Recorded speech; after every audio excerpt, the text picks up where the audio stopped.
Royals. A crisp fall breeze, temperatures in the mid-50s, and lots of sunshine here from Minneapolis. We'll take a look right now at the American League wildcard standings. This is very much a must-win in the truest form for the Twins, and they need some help. They have to win today. They need the Astros to finish the season 0-2, and they need the Angels to lose at least one of the remaining 2 games. Good afternoon. Welcome to Fox Saturday Baseball. Aaron Goldsmith alongside Tom Verducci. And Tom, for Paul Molitor, his first year managing this Twins ball club, they have to win today. Who does Molitor turn to? Well, listen, the bigger the game, the more you rely on your big stars. And for this young Twins team, that's Brian Dozier, a 2015 All-Star, and Joe Mauer, a 6-time All-Star. Now, neither one is really swinging the bat that great. Dozier, in fact, dropped from the leadoff spot to the number 2 spot, but with 28 home runs, he's one swing away from making an impact. And Joe Mauer is still one of the most dangerous hitters in baseball with runners on base. Meanwhile, for Ned Yost and the Kansas City Royals, they have clinched the American League Central for the first time in franchise history, but they still have something to play for. They have as many wins as the Blue Jays. They're trying to finish the regular season with more wins in Toronto so they can have home field advantage throughout the postseason. You think about the Royals, you think about pitching, and right now you think about Yordan Ventura. And he's been on a roll. Dave Eiland, the pitching coach, said Ventura is throwing the best baseball of his young career. And why? Well, perhaps it has something to do with Johnny Cueto, who has become a mentor to Ventura. You see the numbers. This is a guy whose nickname around here is Ace. Well, guess what? That's no longer just a nickname. That's a responsibility, because you're looking at the Game 1 starter in the ALDS for the Royals. 2 World Series starts last year for Ventura. As last night, the Royals won in Game 1 over the Twins. The Twins' light is just barely flickering right now. Fox Saturday Baseball from Minneapolis coming up.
Locals might not agree with that. A little bit of a breeze, but lots and lots of sunshine, and much more pleasant to play day baseball this time of year here in Minnesota than once the sun goes down and the lights turn on. We'll take a look at the starting lineup for the Ned Yost Kansas City Royals. Alcides Escobar is back at the top of the order. He's a shortstop that is Zobrist, and Lorenzo Cain, who has a bone bruise on his knee. That's something that Cain will be playing with the rest of the year. Hosmer, and then Johnny Gomes, who has hit lefties very well over the course of his career. He gets a start DH, and Kendrys Morales getting a breather once again. Moustakas and Perez, who had much of last night off. Rios and Paulo Orlando, who can run them down as best as anybody out of the outfield of that night. Up on the mound, it's the southpaw Tommy Milone, 28 years old. And Milone, Thomas had a season where he's kind of bounced back and forth between the bullpen and the rotation at times. He's a pitch-to-contact guy. In fact, he's going up against the toughest team to strike out in all of baseball. So expect the ball to be put in play. His best pitch to right-handed hitters, the changeup fading down and away.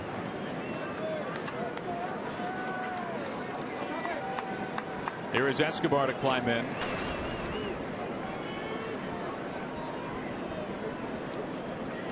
Was a leadoff hitter for much of this year, then removed from that spot. He really fell in a cold slump right around the time where Alex Gordon was coming off the disabled list and getting healthy. But you can see here, Tom, it's all about wins if you ask Ned Yost. And these are the numbers when he's been hitting leadoff, which was a position that he took over about the middle of September last year. Well, it doesn't make any sense. You saw him hack at the first pitch. He's a free swinger with a low on-base percentage. Shouldn't be leading off by the numbers, but this is the Royals' rabbit's foot. In play, a little flare. Mauer for out number one.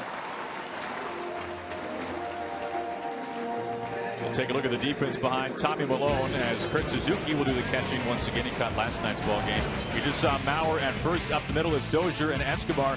Plouffe at third base, a former first-round draft pick by the Twins. Rosario gets a start in left while Hicks is out in center. And the long-time veteran Corey Hunter is in right field. 0-1 to Zobrist. Zobrist, one of the moves at the deadline by Dayton Moore. So much talk about Johnny Cueto, and understandable reasons why, but Zobrist has been a huge addition to the Royals. I think he's perfect for that two-hole. You saw him take the first two pitches, very patient hitter, except late in the game, and you saw that last night, loves to ambush relief pitchers.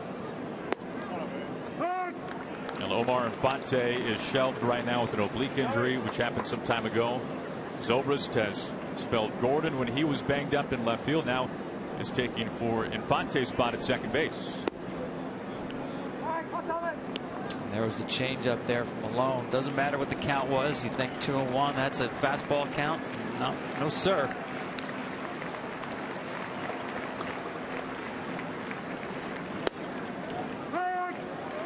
Now for Tommy Milone, he is making his second straight start with a wild card chance at stake, and none more than today, a must win for the Twins.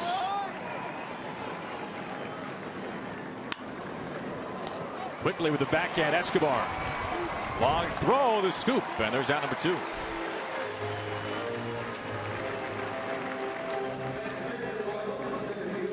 Well, Tom, how about we take a look at your four keys to the game brought to us by Ford?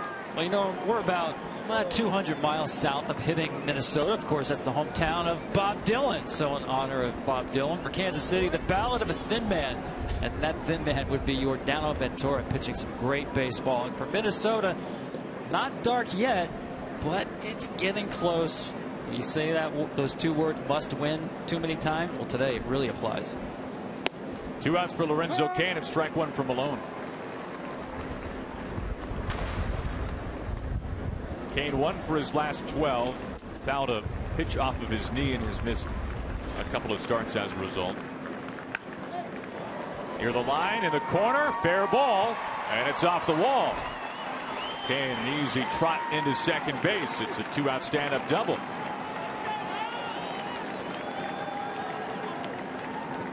That's one thing that Milone can't do, get the ball up in the zone. Hanging, breaking ball.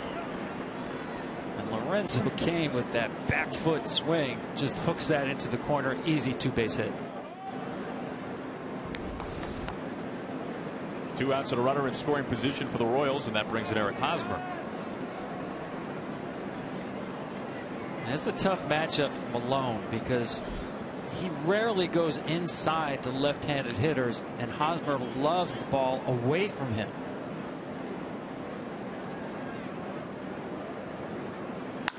First pitch into right field as Kane can take his time and trot home.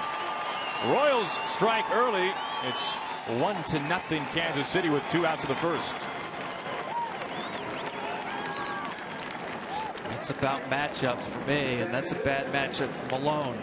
He does not really use the changeup to left-handed hitters. It's the fastball away, and that is the nitro zone for Hosmer. Loves to get those arms extended. Very comfortable hitting the ball up the middle and to the opposite field. What you want to do with Hosmer is pound him in and take away the strength of getting those arms extended. Now, the Royals do not hit many home runs. They hit a lot of doubles, though, third most of the majors. In a ballpark where doubles play very well. Here's Gomes.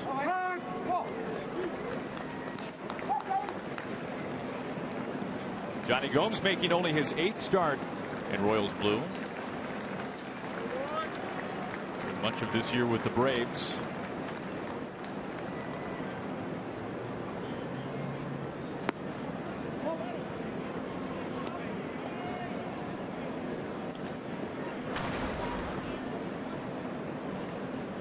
And the main point of use for Gomes to face lefties. He's nearly a .275 career hitter against lefties like Tommy Malone.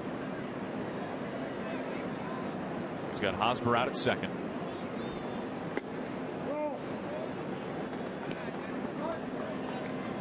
Well, this inning started off pretty quickly for Malone. Got Escobar to pop up foul, Zobrist to ground out to short, but then Lorenzo Cain, the 2-out double, and Hosmer 2-base hit to follow.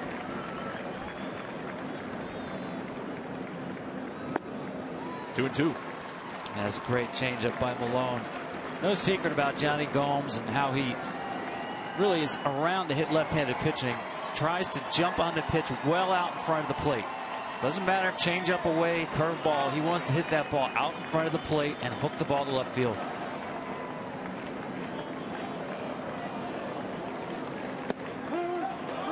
He's caught looking. That'll be it for Gomes. A runner left, but a run in for the Royals. Lorenzo Cain could take his time. He comes in on Hosmer's double, and the Royals an early lead.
One to nothing as we go to the bottom of the first inning. We'll take a look at Paul Molitor's starting lineup, his first year, the Hall of Famer managing the Minnesota Twins. Aaron Hicks, the switch hitter, leads things off and is in center field. Then Brian Dozier, 28 home runs, batting second.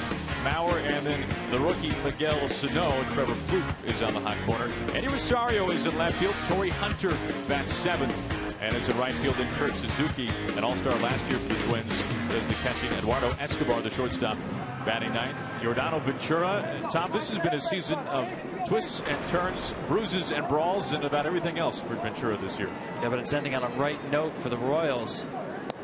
His best baseball has been in the last 2 months of the season. You look at his numbers there, definitely strikeout stuff, and I know the velocity gets people's attention, upper 90s. But his best pitch in my book, and this is what he's gone to more recently, is the curveball. And he especially likes in spots like this with 2 strikes. Thrown a lot more curveballs in the last 5 starts.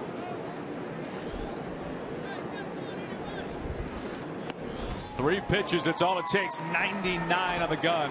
And there's out number 1. And with a flourish at the end of it. That was 99 with an exclamation point. On the black, running away from Hicks. And then the reaction of Ventura with the Pedro-like high leg kick. You're right about that. Here is Dozier.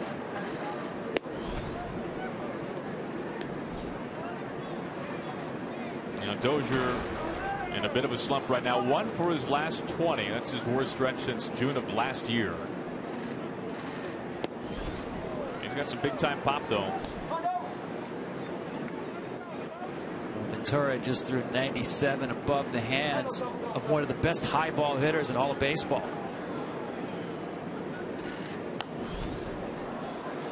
That gives you an idea of the kind of stuff he's bringing there. The Royals have done a nice job pitching to Dozier this year by keeping the ball down. Ventura right now, I think he's liking this cooler weather, Aaron. So far, all fastballs, all upper 90s. See what he comes home with here. The 1-2.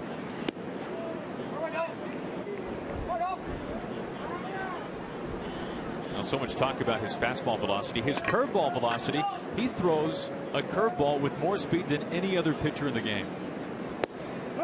And he gets Dozier looking at one. There it is. He doubled up on the 2-strike curveball. Dozier's asking Larry Vanover. I didn't think it was a strike. Just tremendous spin on this ball. Over the plate. Yeah, it is. Understand this, when he throws a curveball with 2 strikes, batters are hitting 118 against it. 14 hits all year on 2-strike curveballs.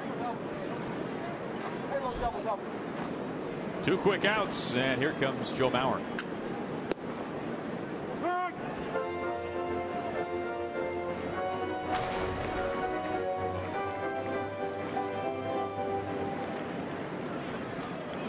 Someone recently had his career best 43 on base streak snaps. That was the Twins record. He's behind 0-2.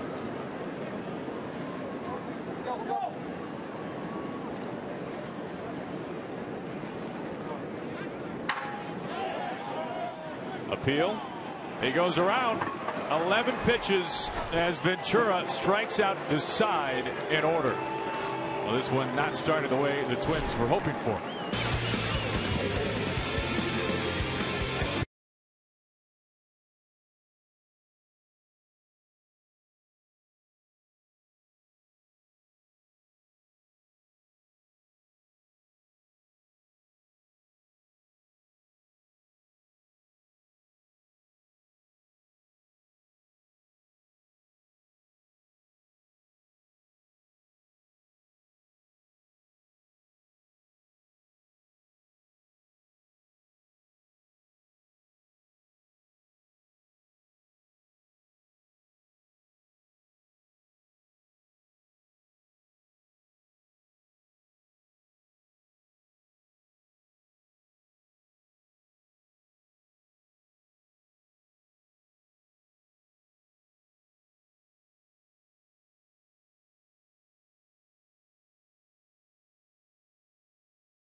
By the Lincoln Motor Company and the entirely new Lincoln MKX.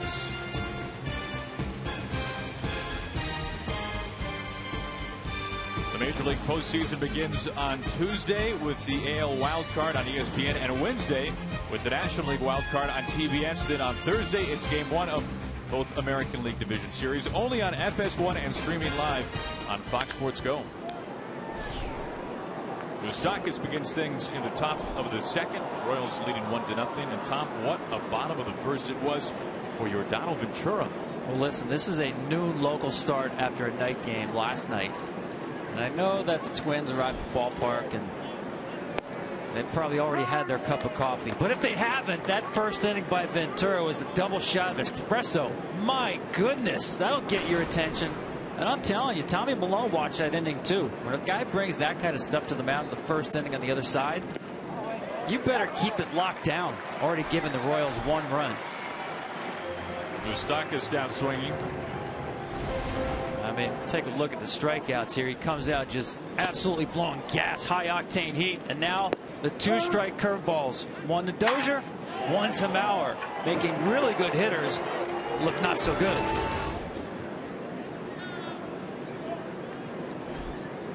One out for Salvador Perez.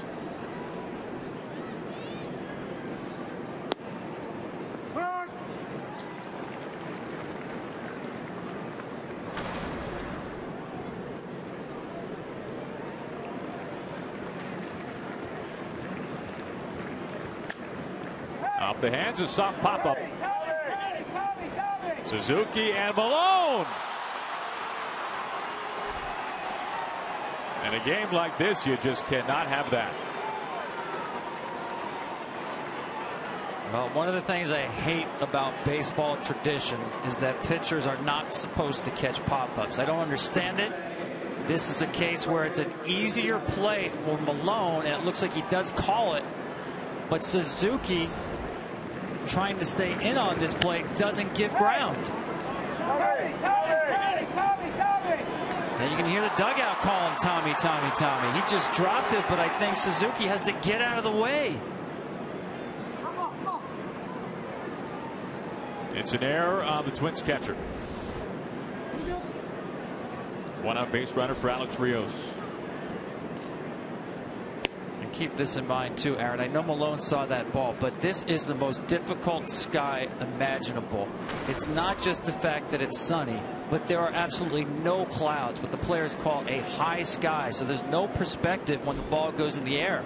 This time of year especially, extremely difficult.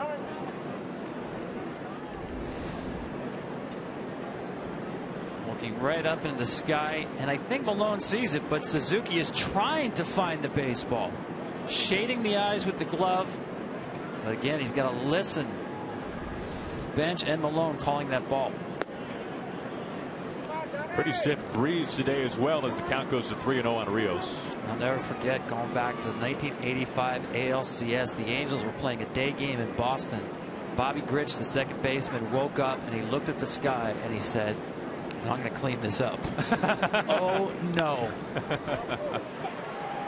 Escobar starts it. Dozier on to first base. And a double play, and that will wipe away the air, and it will do it the Royals here at the top of the second. We go to the home half.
Michelob Ultra, fewer carbs, calories, and superior taste make it the superior light beer.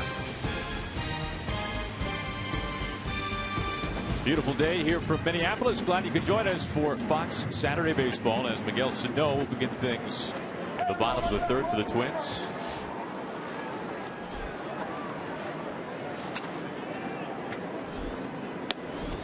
What a rookie year it has been for Sano. Missed an entire season last year in the minors because of Tommy John.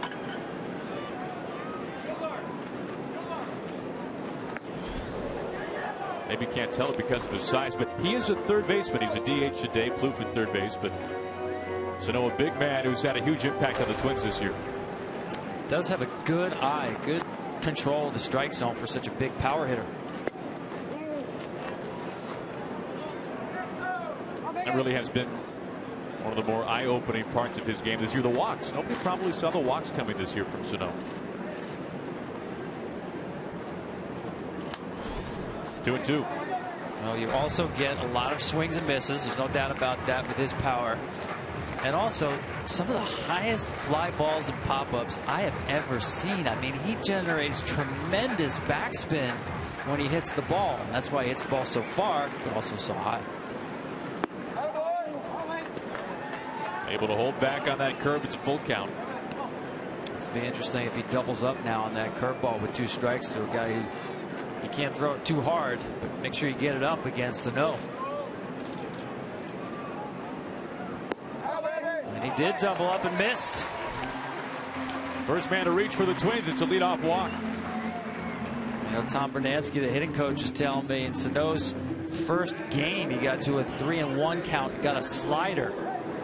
He said, there's Bernansky right there. He said Sano came with a lot of hype, but pitchers knew who he was. The old days of here's the fastball, prove you can hit it, Rook, those are over.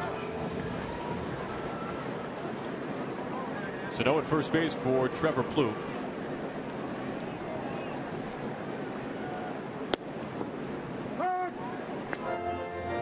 Plouffe became a father this baseball season.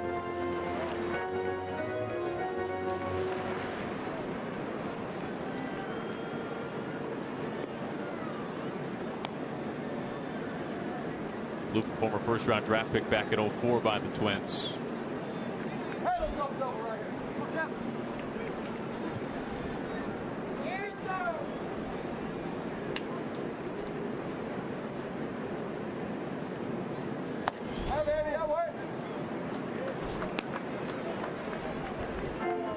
For Plouffe this year, a career high in RBIs, a career high in hits as well.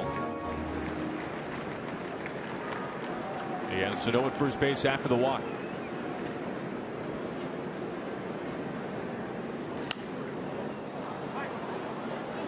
To me, he's probably the best breaking ball hitter on this Twins team. See Ventura so far attacking just with the fastball.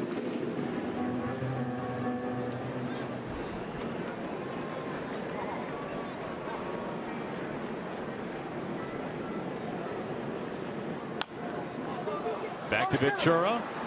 He'll go to second. Out of first. Not in time. They get the lead man Sano 1 out.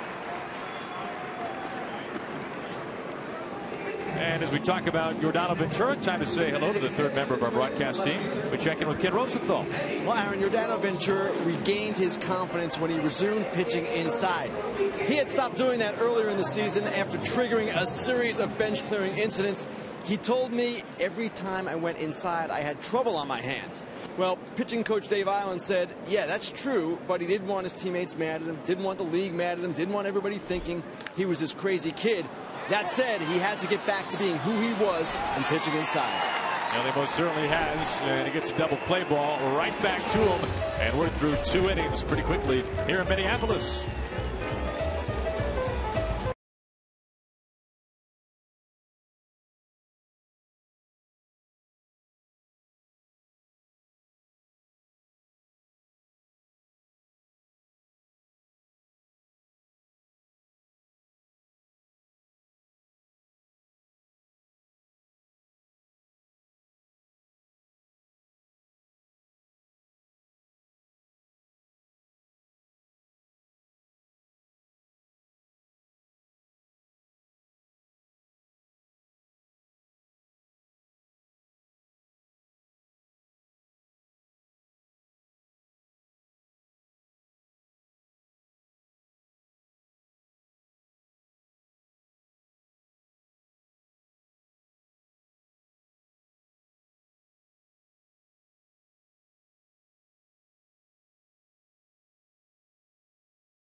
Your favorite baseball memories using hashtag MLB Memory Bank.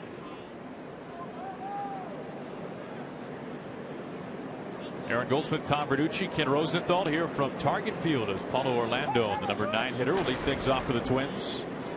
Pardon me, for the Royals.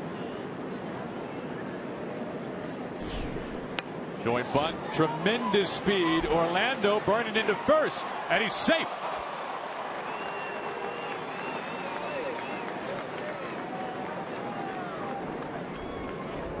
Now Paul Molitor taking the position. We'll take another look. That's a great job by Orlando. I love the drop step to get himself basically in a sprinter's position as he's bunting the baseball. Perfectly placed, but the execution by Orlando. Well, you can take that tape and make a DVD out of it for Instructional League. Well, clearly safe. Leadoff man reaches for the Royals for the first time today, and it's back to the top of the order to Escobar.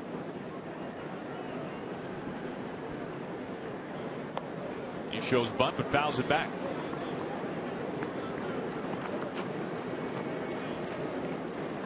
Now Orlando looked like a sprinter there, and he was a sprinter back in Brazil. World-class speed, especially when you put him on the diamond. That's one thing this Royals team has a surplus of.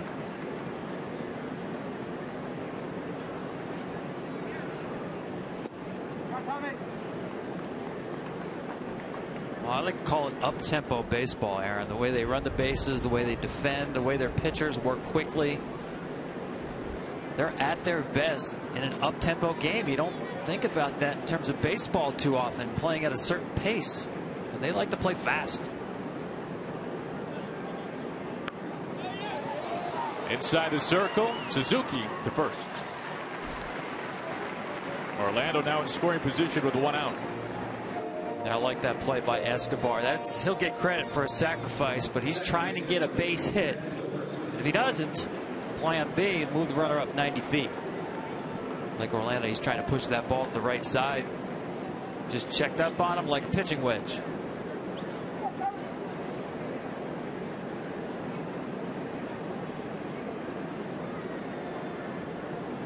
One out for Zobrist.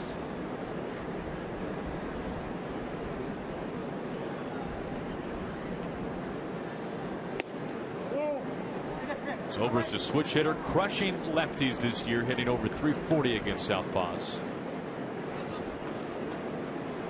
Yeah, he's more of a pull hitter, I believe, against left-handed pitchers. Top hand hitter, top hand dominant hand.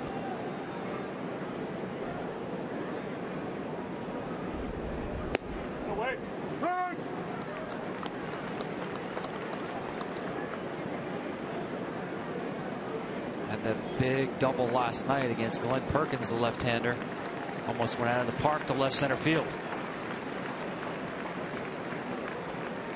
Orlando leading at second.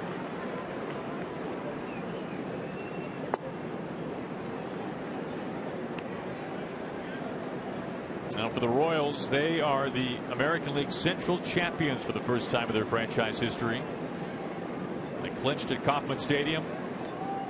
That was in front of a sold-out crowd in Kansas City. Escobar gathers, and a strong throw to first. Orlando has to stay put, 2 outs. And you can see exactly that approach with Zobrist. Change up away. Top hand gets over the baseball and pulls it. If you're Tommy Malone's pitching and you're playing on the left side of the infield, you prepare yourself for a busy day. Now Malone has seen these Royals a lot. This is his 11th career start against Kansas City, tied for the most against any opponent, and it's his 5th start against the Royals this season. Suzuki going out to the mound here. The back-to-back doubles first time around. Kane to Hosmer, first base open, left-hander on deck. But this is not a pitch-around situation. We've already seen the Hosmer against Malone matchup, how that can turn out. Hosmer jumped on the first pitch. That brought home Kane easily from second. That's been the lone run of the ball game so far.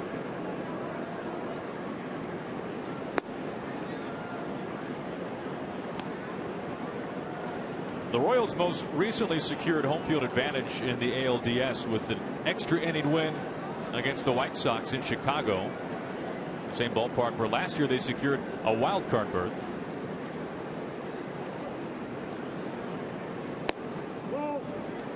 And ahead 2-0.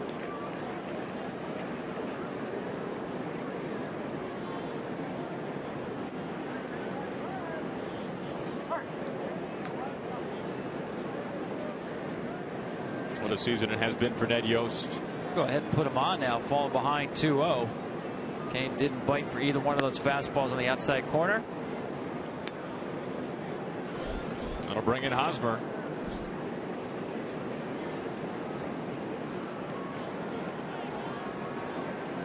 So an intentional walk to Kane. 2 outs, first and second for Kansas City. And again, the difficulty of this matchup is Malone rarely will throw the changeup to a left-handed hitter. He'll go more to fastball cutter. Both of those pitch primarily on the outside part of the plate, and that's the strength of Eric Hosmer.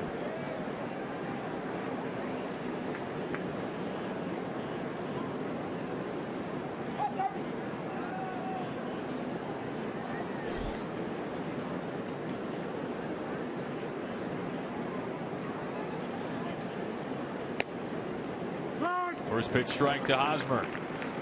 Comes in with a curveball. That's been a really good pitch for Malone. It really has, especially get me over. Basically a free strike first pitch. Well executed.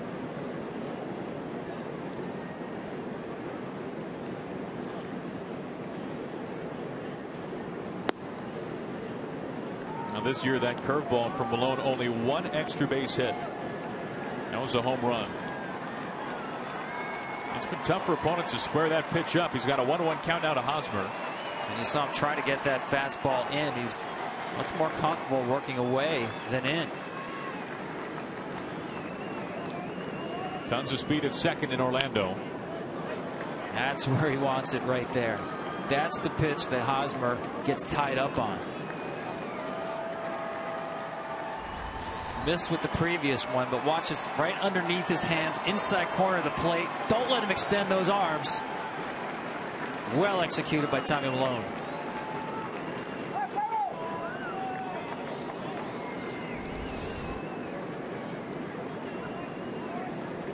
Here comes the 1-2.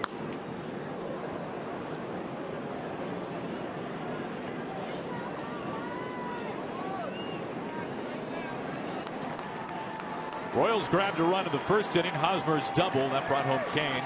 Kansas City sat down in order despite the error by Suzuki in the second, and now Malone dancing with 2 on and 2 outs.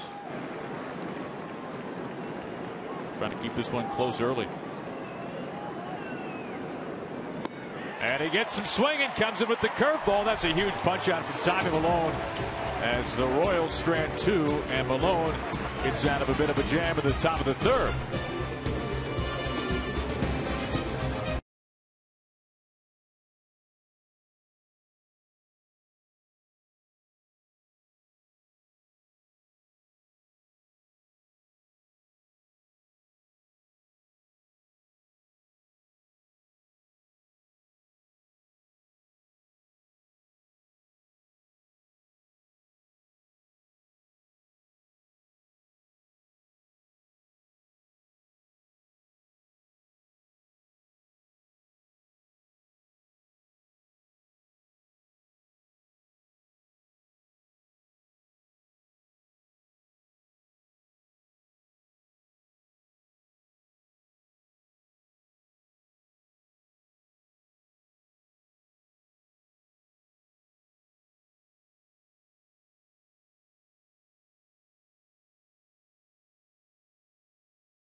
93 RBIs, career high. And Torrey Hunter, the ageless Torrey Hunter, at the age of 40, a little bit of white in the goatee these days.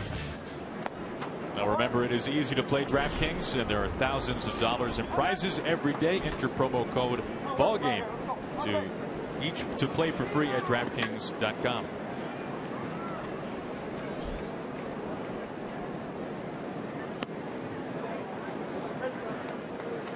2-0 to Hunter beginning the bottom of the third.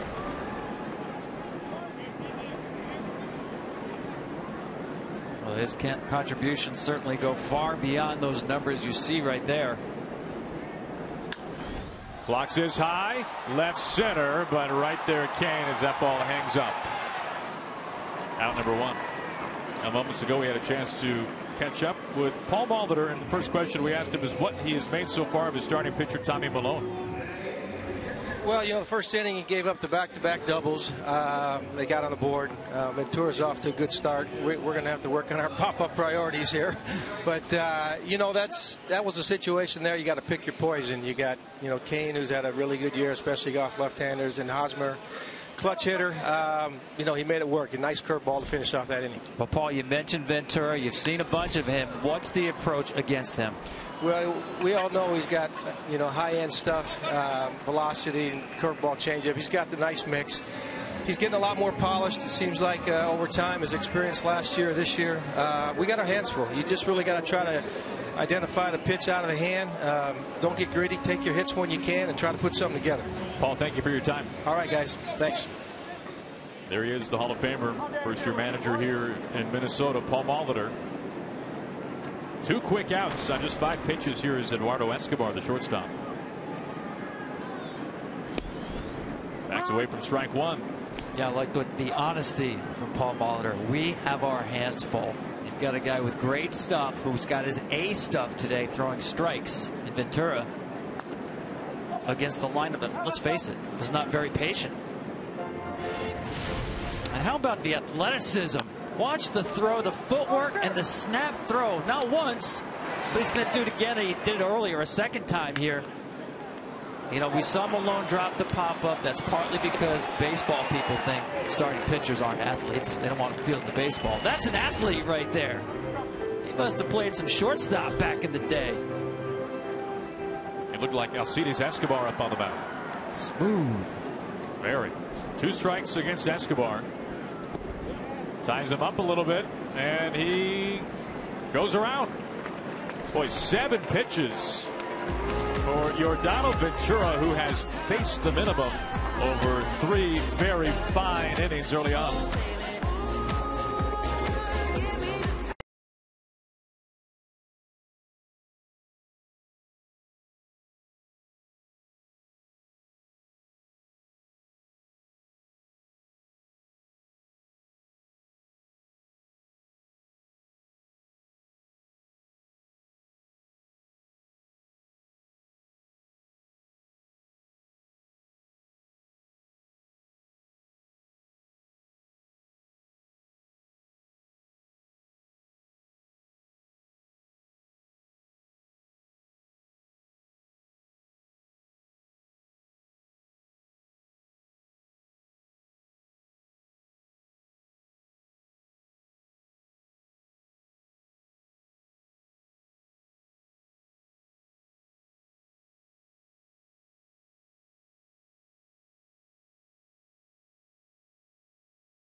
have an early 1-0 lead as we are joined by Dave Island, the pitching coach for the Kansas City Royals. And Dave, we have to talk about your starting pitcher, Yordan Ventura.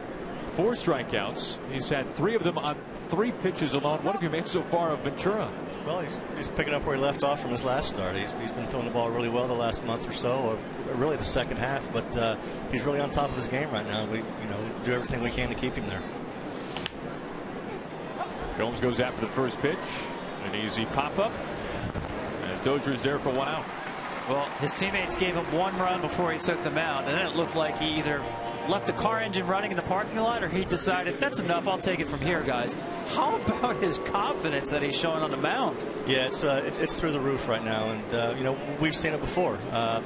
This game is all about confidence. Everybody's talent level is so high at this level, but the confident ones and the convicted ones are the ones that usually come out on top, and that's where he's at right now.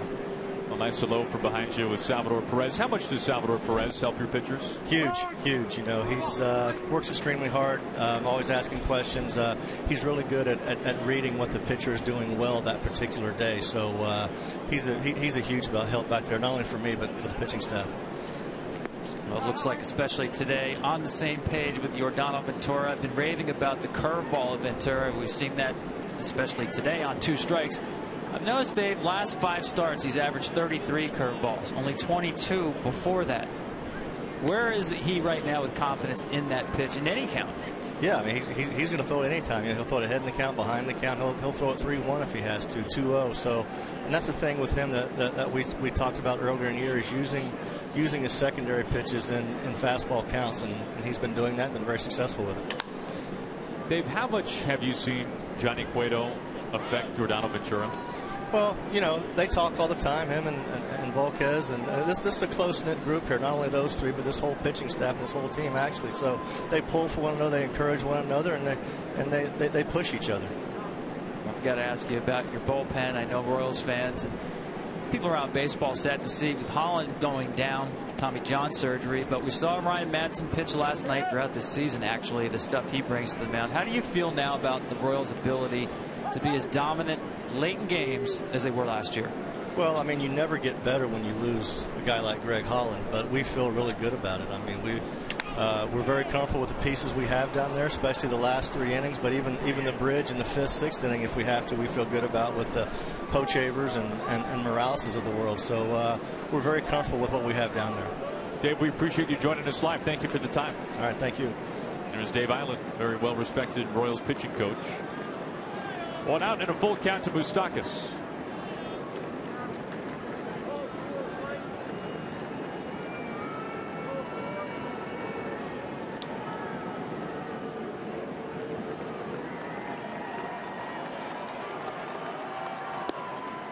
A walk to Moustakas with 1 out. And right now, let's check in with Ryan Field for a game break. Ryan?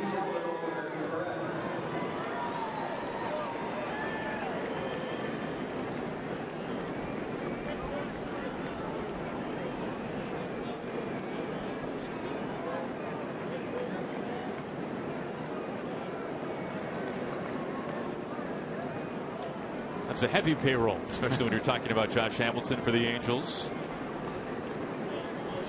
1 out, 1 on for Salvador Perez.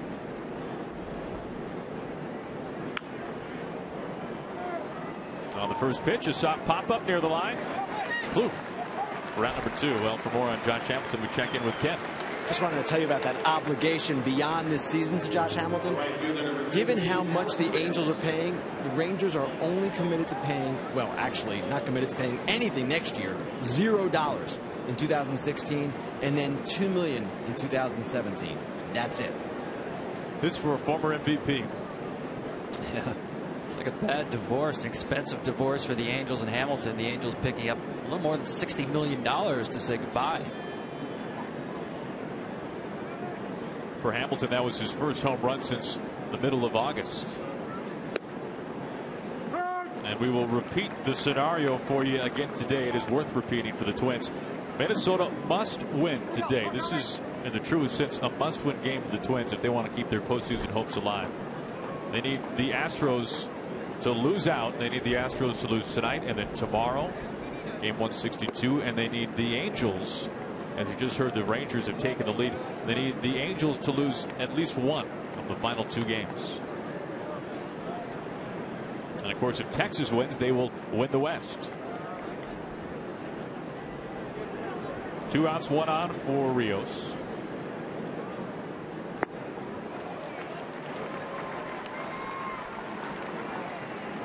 Trying to get this season to Monday in a game 163. That's the Twins' mission right now. They would need a play-in game for the wild card.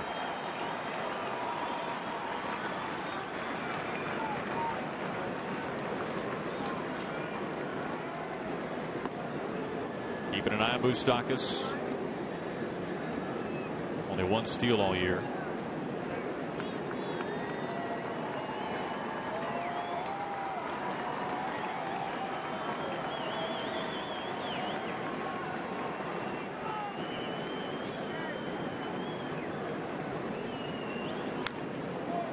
Stays alive, still 1-2.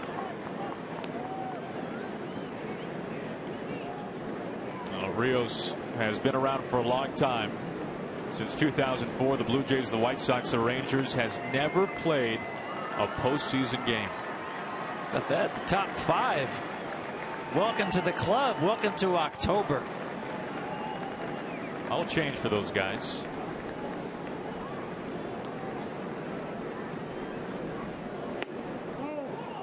Inside 2-2.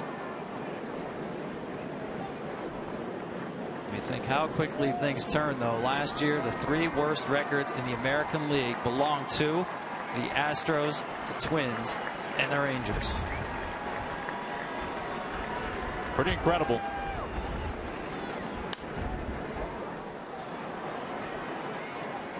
Hunter towards the line, and he's there for out number 3. Moustakas left stranded as we go to the bottom of the 4th. Yordano Ventura has been on fire so far today. He's taking them out when we come back.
Yordano Ventura, a walk, 4 strikeouts over the first 3 innings. He faces Aaron Hicks to begin things in the bottom of the 4th. Hicks struck out on a 99-mile-an-hour fastball He saw 3 pitches. They were all strikes in his first at bat. And that 99 had tailing action just like that first pitch right there.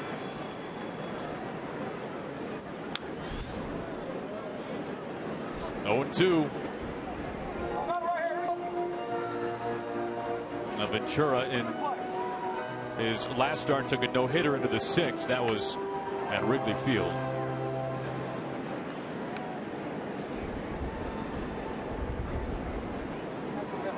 Ahead of Hicks, 0-2. Drops in the curve, misses. Well, he threw that pitch exactly where he wanted it. The 2-strike curveball, bounce it. He's got everything going on right now. The 4-seamer, the 2-seam tailing fastball, and that special 2-strike curveball. Here it comes again. He doesn't want to throw it. Fastball. When you got 99 in the arsenal, maybe that's why. And again, I can't emphasize enough the tailing action on that. I mean, that is not a straight 4-seamer or the 2-seamer. That's got some action on it besides premier velocity.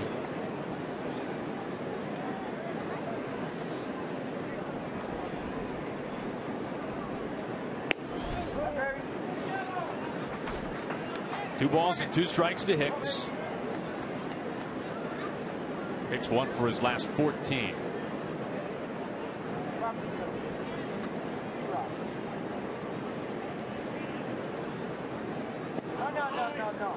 Doesn't seem to make it a full count. And he wasn't happy with himself there. His first curveball he's thrown that just slipped out of his hand was a ball as soon as it left his hand.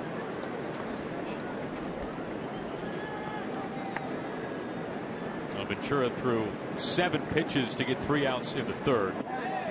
As he misses high and outside here to Hicks. That should be ball 4. Yeah. There it is. Okay. I was waiting. No, I thought it was a sign of the confidence in that breaking ball. At 3-2, he would throw it again. A 7-pitch plate appearance for Hicks, even though he wanted it to continue. He's at first, and that brings in Dozier.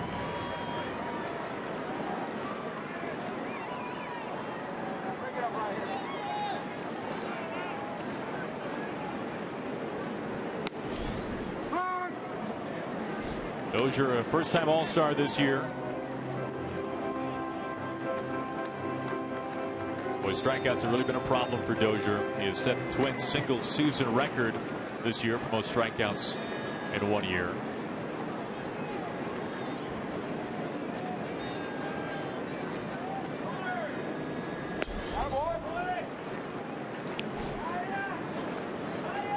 But then you look at the other side of that coin, the extra base pop from Dozier. 28 home runs in today. That's the most homers by any middle infielder in the game this year, and the most since Cano hit 33 with the Yankees back in 2012. High chopper, Moustakas on to first base. Hicks in at second.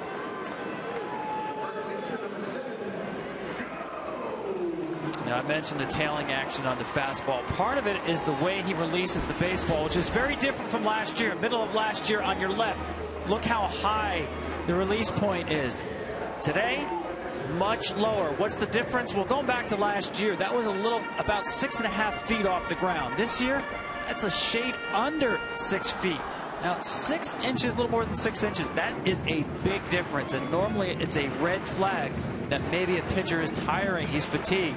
But in this case, this has been by design. Little by little, he's been lowering that. And when I asked Dave Island, the pitching coach, about that, he said, all I care about is how is the ball coming across the plate. And with the lower arm slot, he's got more life on the ball across the plate.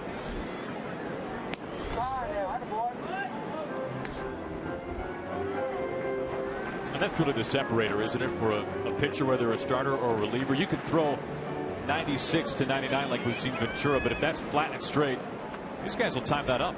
There's no question about it. Classic case is Roy Halladay. Bauer out to center. Kane doesn't have to move all that far. Round number 2 as Hicks will stay put. Halladay changed his career, literally went down to Class A ball from the major leagues.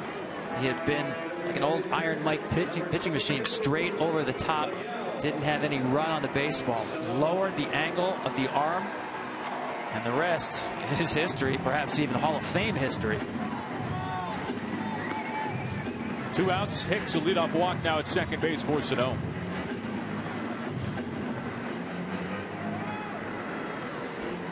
Tie and run for the Twins in scoring position.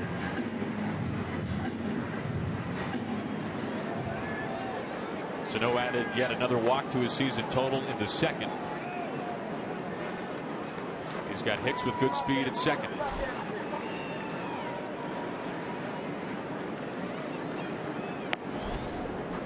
.99 miles an hour for a strike.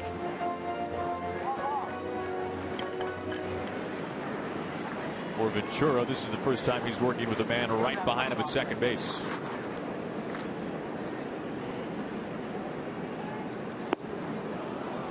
Oh, 0-2. Just such tight spin. It looks like a fastball all the way. It's a fastball until what? Too late.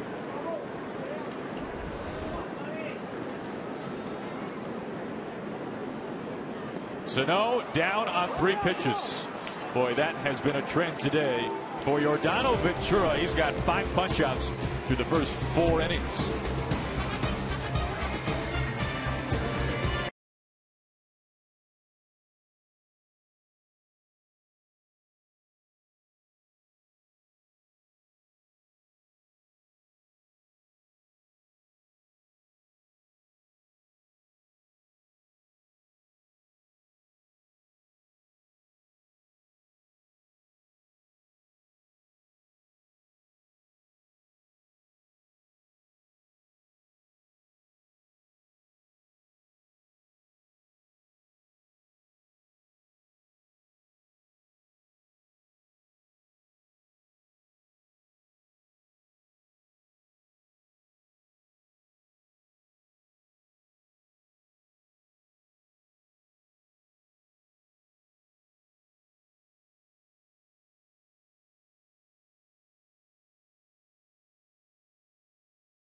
Well, we've got 2 great college football games for you tonight, starting at 4 p.m. Eastern on FS1 when K-State heads to Stillwater to take on the 20th ranked Oklahoma State Cowboys, and then at 7 p.m. Eastern here on Fox, Arizona State looks to upset 7th ranked UCLA as the Bruins try to stay undefeated. If you can't be home to watch it, you can always see it on your phone or tablet with the Fox Sports Go app. Here is Orlando to begin things at the top of the 5th.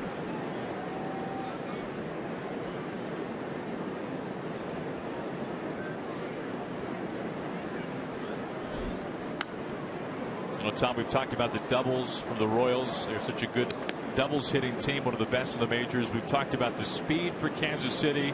They've got Escobar at the top, Kane, and then you add in a guy that's at the plate right now in Orlando, Dyson and Gore off the bench. How much are you seeing this game as a whole, not just Kansas City, kind of having that little bit of a shift. Not so many power guys, home run guys, but more doubles hitters and a lot of athletes, a lot of speed. And no question about it. We especially see it this month. The expanded rosters, teams can call up specialists to steal a bag late in the game, but you see that especially in the wild card game when you can set your roster and reset it in the postseason. Soft tapper to Malone. Easy out, number 1.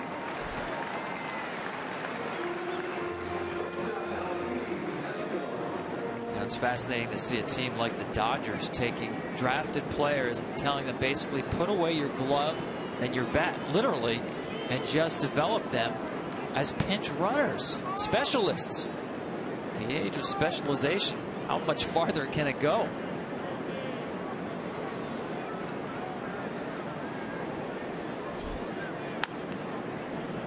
Off the hands, a cue ball to Dozier. Very quickly, 2 outs.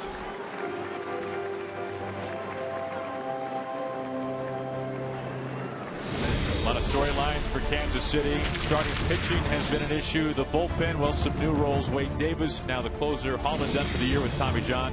What a season it has been for Kendrys Morales. Really a career year in a lot of ways. Zobrist coming over from Oakland at the deadline has been such a big part of the Royals' success. As you can see, Ned Yost, the winningest manager in Royals history.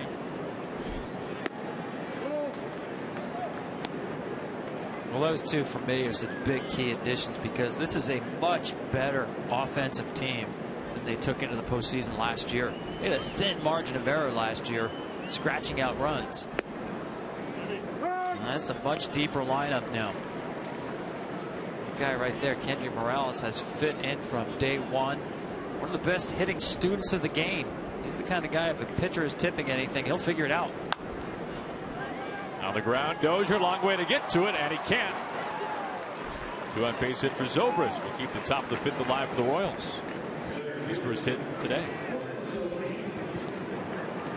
That was a long way for Dozier to go. Being talked about, Zobrist, especially from the right side, top hand hitter, pulls the ball. And watch how far Dozier's going to have to go to get this, and just out of the reach. First hit for the Royals since Apollo Orlando leadoff bunt base hit in the 3rd.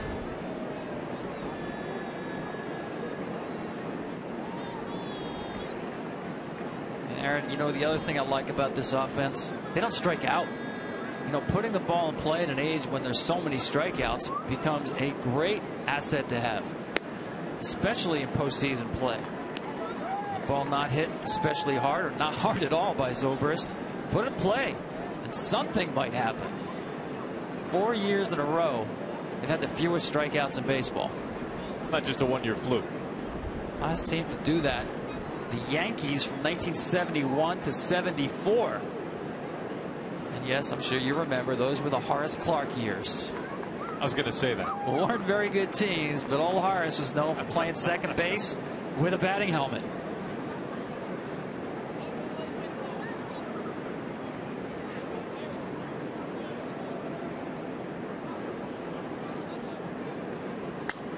The opposite way, stings it into the corner, and a fair ball. Zobrist is into 3rd. He has to hold up there as that goes up and over. So Kane has reached 3 times. He was intentionally walked into 3rd. He has doubled twice. That's actually a break for Minnesota because Zobrist probably scores in this ball. Pitch once again up. We saw the double earlier in the 1st inning from Kane on a breaking ball up. That one up and off the outside corner of the plate.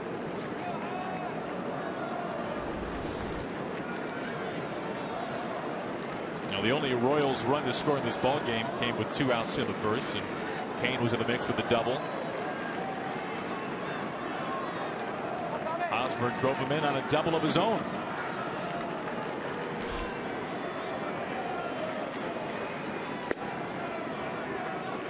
Trying to pound him in again. This is where pitch selection becomes so important. You know Ventura has thrown a gem out there. You know this is literally a must-win situation. Calling the right pitch, the precursor to throwing the right pitch.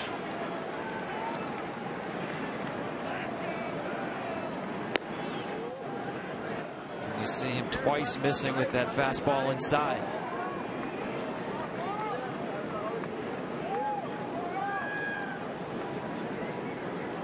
I think it becomes a matter of can he throw that curveball over for a strike.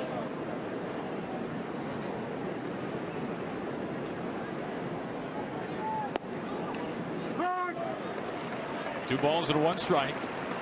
That's a rare changeup to a left-handed hitter. Might see one or two of those a game from Tommy Milone.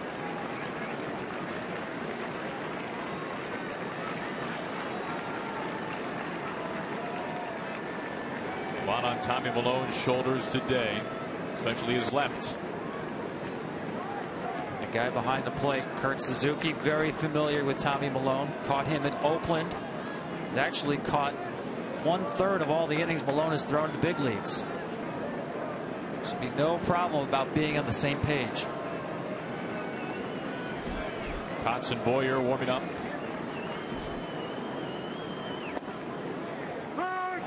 Full count. You can see Hosmer having a conversation with Larry Vanover, the crew chief. Could he throw the breaking ball for a strike? Yes, he can. Can he do it one more time? 2 outs, second and third for the Royals, top of the 5th. And a full count to Hosmer, who's driven in over 90 on the season.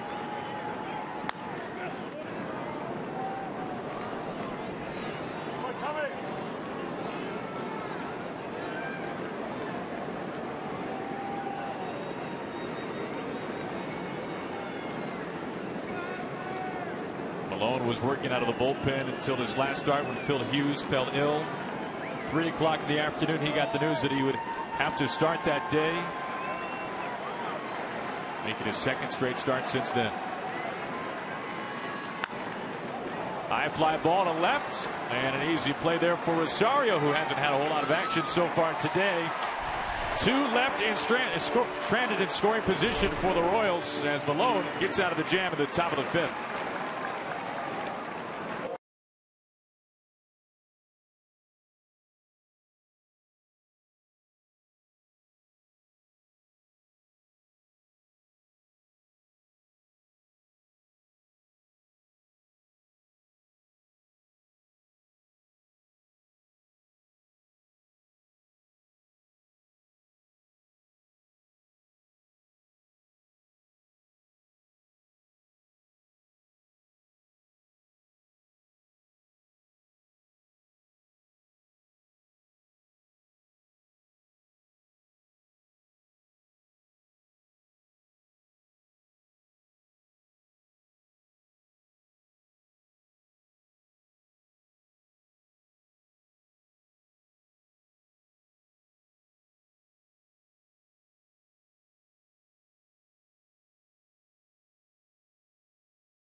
By Head and Shoulders. Shoulders were made for greatness, not dandruff. A little cool but pleasant day here from Target Field. Temperatures at first pitch in the mid-50s. Lots of sunshine. In between innings, Paul Molitor talking things over with the starting pitcher Tommy Milone. That was a pretty impressive sequence to Hosmer. He got Hosmer to fly off the left to strand 2 in scoring position. First pitch strike to Trevor Plouffe.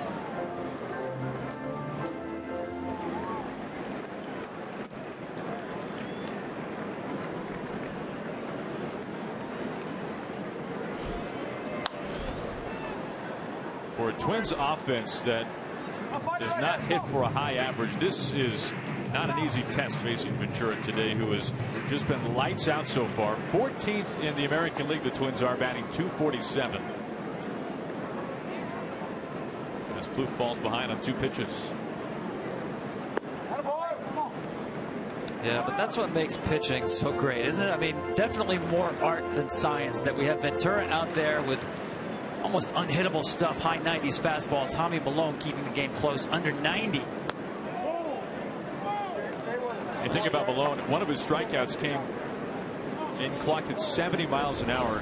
Well, Ventura would hit 70 miles an hour on an intentional walk. Another strikeout added to the list. Went with the hook. That's number 6.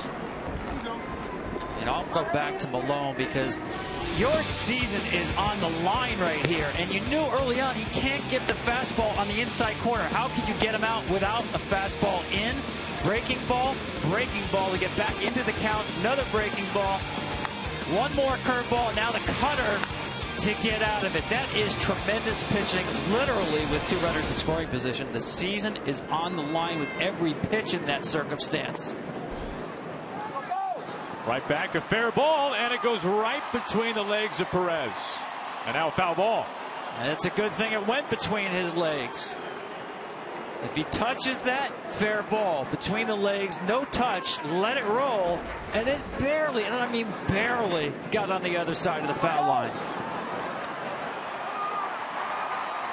That close. Now, Perez has a tendency to shake the earth a little bit when he runs, and that might have helped that ball go foul.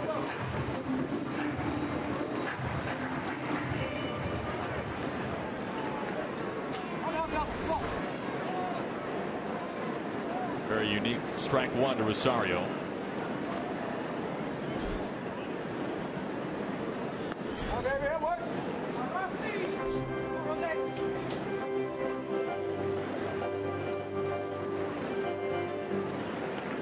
Rosario just turned 24.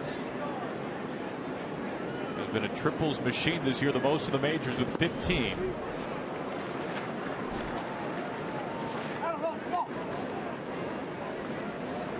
You know, that at bat with Hosmer and Milone just makes me smile because, you know, all season long you say, well, we can go get him tomorrow. There's plenty of time. It's a marathon. It's not a sprint. Down on strikes, blowing up the radar gun today. 99 miles an hour once again from Ventura. How many different ways does he have to punch out a hitter? Preferred the breaking ball, but 99 over the hands, no chance. And once again, Rosario, like a lot of these young Twins hitters, very aggressive. Ventura taking advantage of that. That's 3 straight strikeouts for Ventura. The opposite way, and a base hit off the bat of Torrey Hunter. A 2-out base runner for the Twins. That's a tie and run.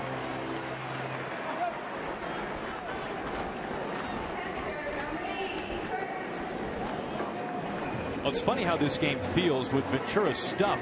The Twins, you just get the sense, are so overmatched. 7 strikeouts, and we're not even through 5 innings, and yet the Twins get a base runner aboard, and the go-ahead run comes to the plate. Yeah, I mean, you always like to think maybe you're just one hanging pitch away, but Ventura's a guy who doesn't give up a lot of home runs. So the difficulty becomes, how do we string hits together, especially here in a 2-out situation? Not many home runs, not many extra base hits overall against Ventura this year.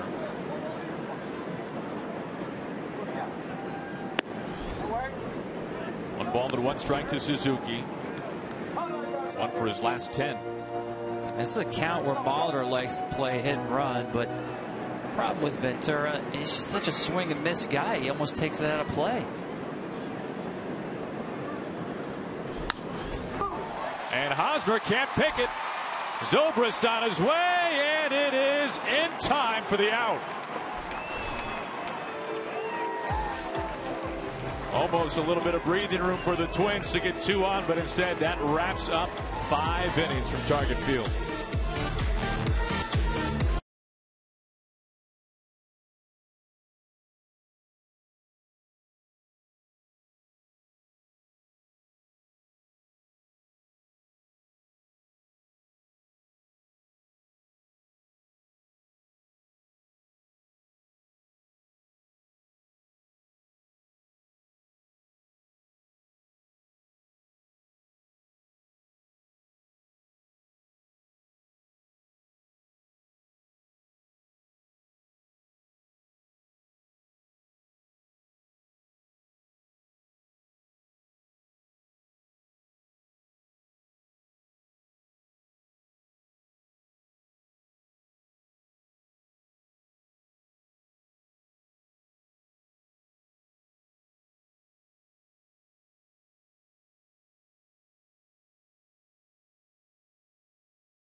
by T-Mobile. Switch to the Data Strong network.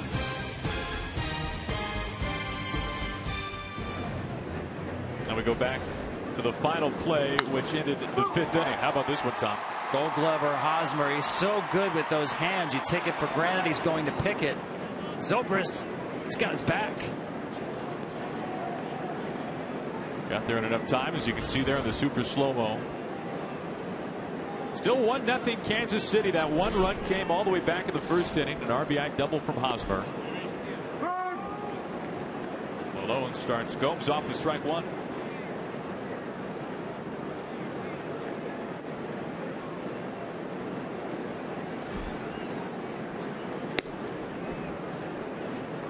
I'm sure Paul Molitor watching Malone very carefully right here. Yeah, he did a great job pitching through the jam, getting Hosmer. But that was a stressful inning. And the 6th inning, to me, is the inning of reckoning in the big leagues. Try to get a lineup out the 3rd time all the way through. And before you get to your top setup men, when do you make a call? You can't wait for trouble. You have to anticipate it. 2-2 on Gomes. Especially when it's a must-win situation.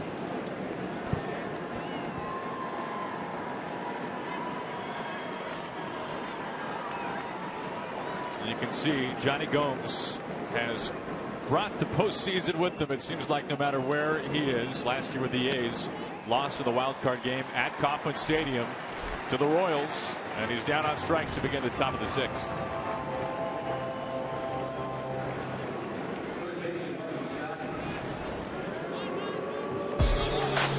Moustakas coming up. We go back to the middle of September. A Royals franchise record, 9 ribbies. He went deep 3 times.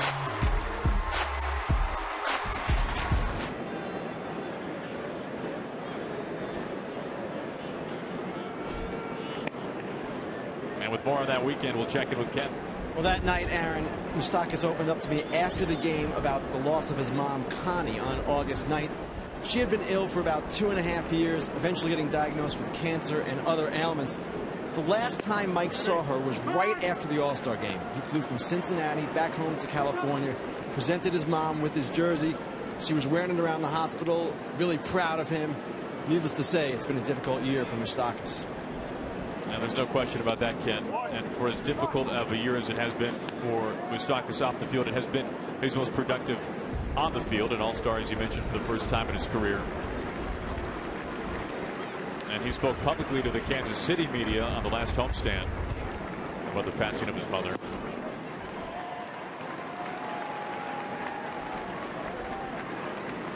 You see here with 2 strikes, the Twins are going to go into a shift mode with Plouffe moving over to the right side. But what's made this season a career season for Mike is the ability to hit the ball the other way. Career high 34 opposite field hits. He only had 35 in his career coming into this year. Season high was only 11. They challenged him in spring training to use the entire field. He has answered that challenge.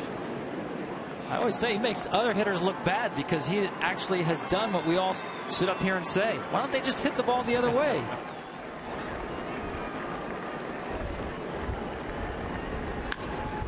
The opposite way, but foul.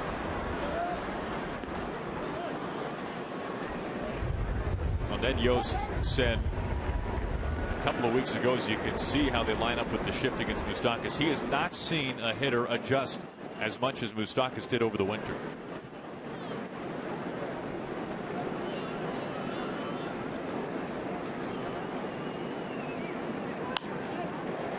To right center, and it drops in there for a base hit.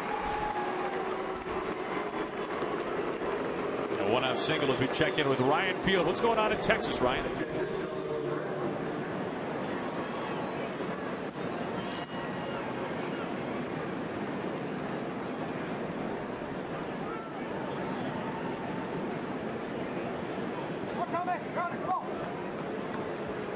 All right, thanks for that update, Ryan. That is a game that folks here in Minnesota are keeping an eye on as you see the wild card standings. The Twins must win today And even if they do not control their own destiny. First pitch strike to Perez. 1 out and 1 on. The Twins are reliant on the Astros losing tonight and tomorrow, so finishing the season with back-to-back losses. They're in Arizona interleague play. Perez hits it stiff to left, but Rosario coasting to his right for out number 2. And they need the Angels to lose at least one of the final 2 games, and as Ryan just told us, the Angels right now leading by 2 runs in the 5th inning. It's amazing to think that, in the event of a 3-way tie, the Twins could be playing an elimination game today, tomorrow, Monday, Tuesday, and Wednesday. Sounds crazy, but I think Paul Molitor would sign up for that right now. Sounds exhausting, but there's no doubt that he would. First pitch missing to Rios. And Molitor's stance has been what you would expect. And he has said this time and time again. His priority, his focus, his emphasis is you got to win the game today. And trying not to get too caught up as to how he would line up the pieces for the future. Winning today especially is the priority. Has to happen. And this is a dangerous spot right here. Those last 2 pitches didn't have the same finish. Talked about getting through a lineup a 3rd time. Right-handed hitter at the plate who eats up left-handed pitching. He's got a right-hander in the bullpen. Tommy Malone at 91 pitches. Just trying to survive this at bat are the Twins.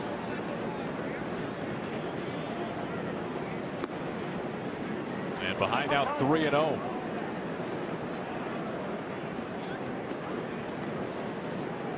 Orlando, the number 9 hitter on deck. You got to be careful here as you see Boyer warming up, not to just assume Rios is not swinging here.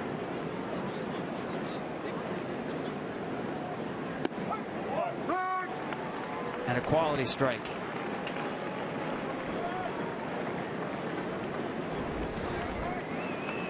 Rios did look like he was in swing mode.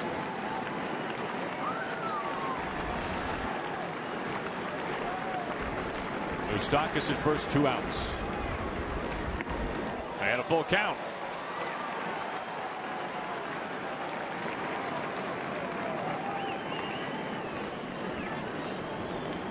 You almost have to figure he's going to double up on that changeup. That's his best pitch. This is his last batter either way.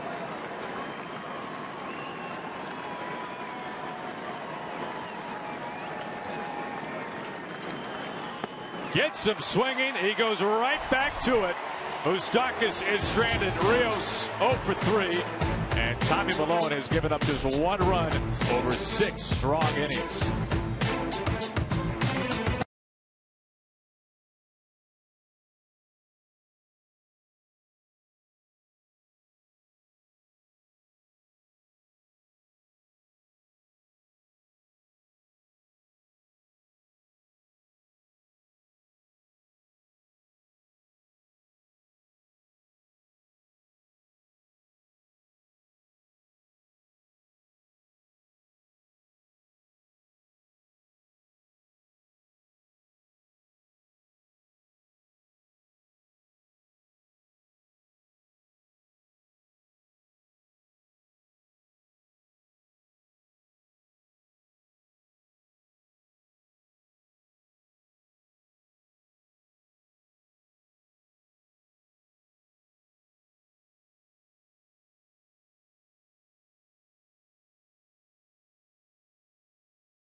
Chevrolet, the official vehicle of Major League Baseball. Yeah, what a picture right there. Living the dream. Norman Rockwell couldn't have done any better than that picture. The one dude's got the ice cream and the buddy next to him's got a hot dog. Beautiful day here in Minneapolis. 2-0 on Escobar. Mr. Personality for the Twins.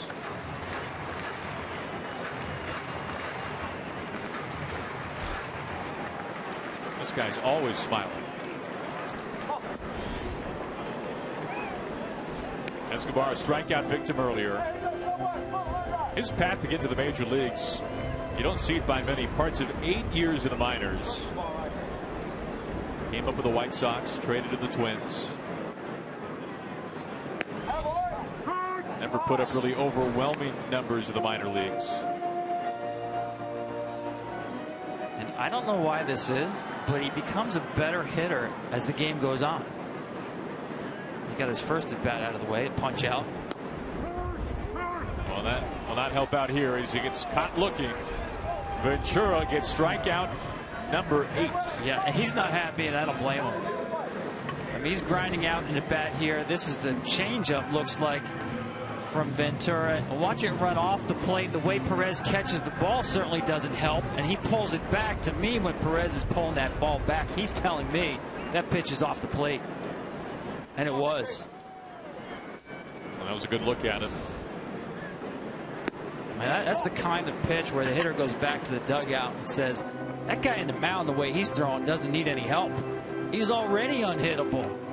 You give him a ball or two outside and forget about it. Now the Twins have 1 hit today. That was Hunter's 2-out single in the 5th. Hammered high, right field. Doesn't have the height. It's off the wall.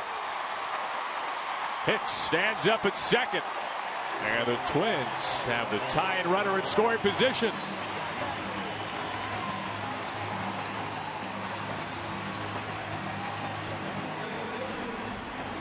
Well, we said he doesn't give a lot of home runs.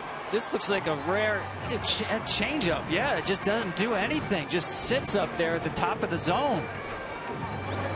He so rarely makes a mistake and leaves it up, whether with the breaking ball or the changeup. That was one right there. He's glad it stayed in the park. And here is Dozier with 28 bombs, 76 RBIs this season. Goes hacking after the first pitch.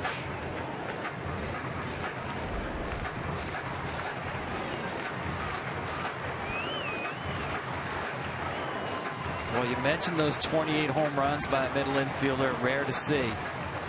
27 of those have been pitches up in the strike zone. Here's the equator right here. Anything above that is dangerous.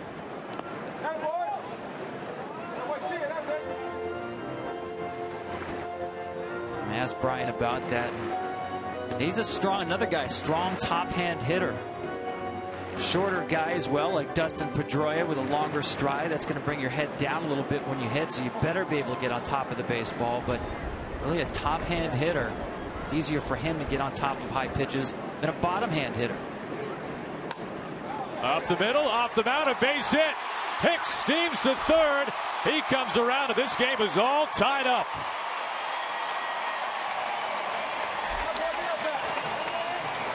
Back-to-back base hits off of Ventura, who had allowed only 1 over the first 5 innings. Well, we talked to Paul Molitor early in the game, and he said the key against Ventura, take what you can get. Love the approach here. All the way spread out, shorten up the swing. Very little use of the lower body, lower half right there. Put the ball in play. He doesn't get too big on a breaking ball. Nice job. Didn't hit it hard, but the approach yields good results. Dozier 1 for his previous 22 before that at bat.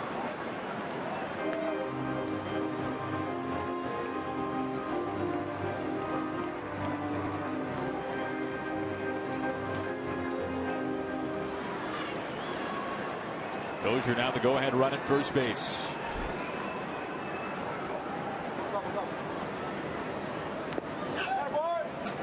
You watch the way the outfield will defend Joe Mauer. almost as if a right-handed pull hitter were at the plate. This area right here in right field, he has not hit a ball there the entire season. He will not get the barrel out in front to pull the ball into the corner in right field. So you see the way the outfield defends him with the right fielder Rios in the gap.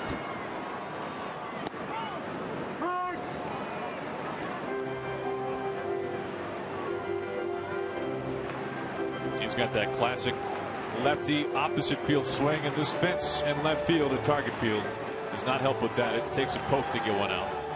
That's a good point, because his big home run year at the Metrodome, he hit a ton of balls over the plexiglass in left center field. Ichiro Suzuki, the only active player with more opposite field hits than Joe Mauer.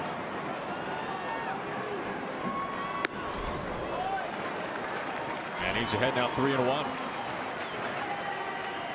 An RBI single from Dozier, by the way, that snapped 13 consecutive scoreless innings spun by Ventura.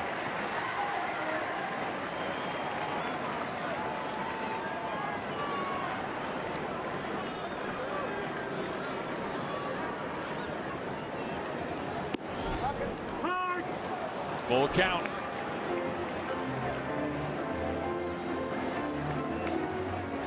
Well, I know you have a strikeout pitcher on the mound, but you have to have confidence in Joe Mauer's ability to make contact here and start Dozier at first base. Anything on the ground is a double play. No time to play conservatively for Minnesota. 8 strikeouts already for Ventura. That's what they do, but he fouls it away.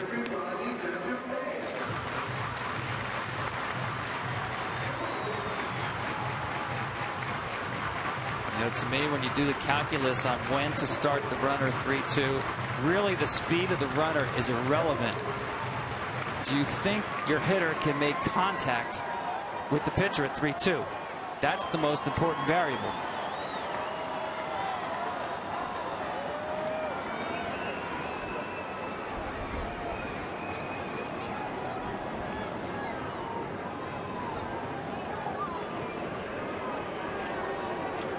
Gets Dozier back to the bag with his eyes.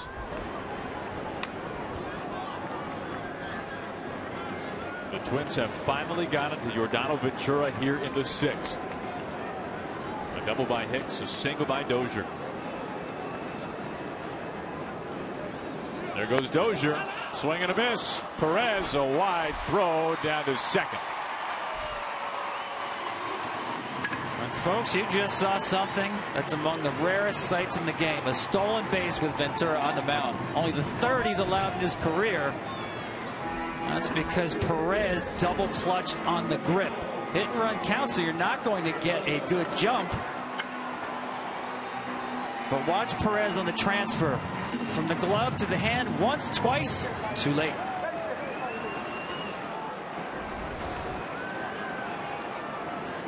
A rare steal puts a man in scoring position and brings in Sano.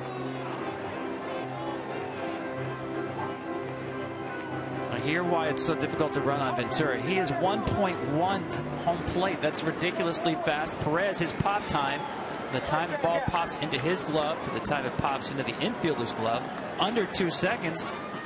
Do the math. That does not give you a whole lot of time if you're trying to go first to second. You know, Dave Island told me that they've actually clocked Ventura in under 1 second to the plate. I've never even heard of someone being a 0.99 to the plate. It's just that his body naturally works that quickly. Very compact, fast delivery. Dozier the go-ahead run at second base. And Sano ahead of the count.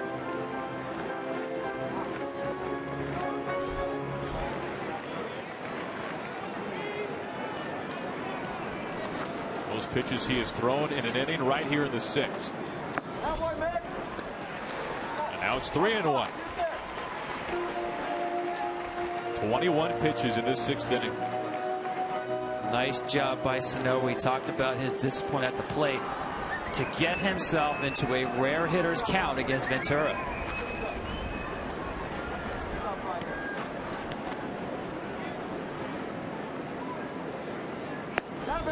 Lays off and takes his second walk of the afternoon.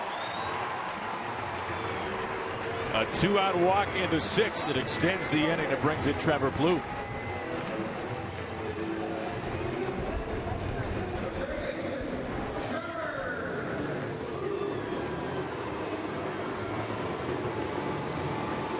Have to be ready here. First pitch fastball off Ventura.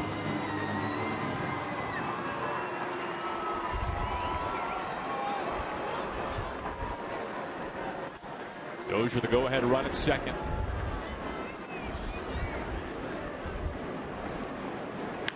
Goes swinging to the first pitch and fouls it away.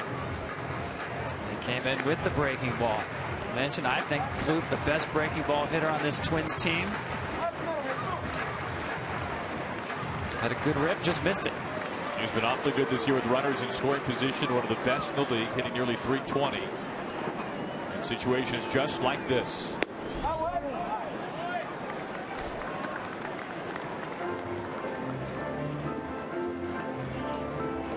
Nice job by Ventura there. Last year, probably Perez has to go to the mound to slow him down. He was his own pitching coach right there, walking out behind the mound and now asking Perez to come out.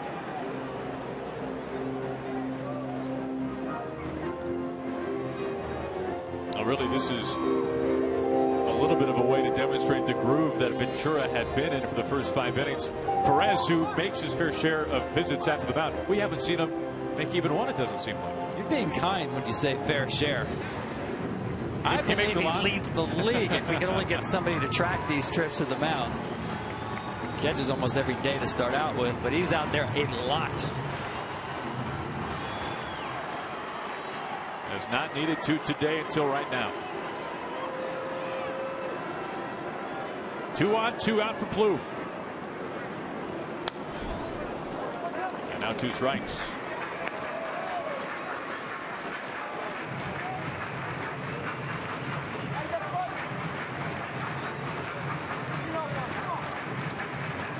Perez, an absolute workhorse. Nearly impossible to see him out of the lineup.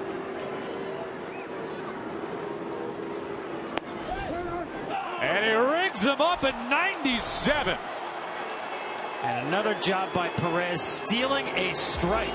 Ball off the plate, sold it, and got the call. Strikeout number 10. What a way to end the 6th inning.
We take a look at the final pitch to Trevor Plouffe, which was ruled a strike. Yeah, you'll see. This is over the chalk in the left-hander's batter's box. I always go by the catcher watching the glove, and watch the glove of Perez.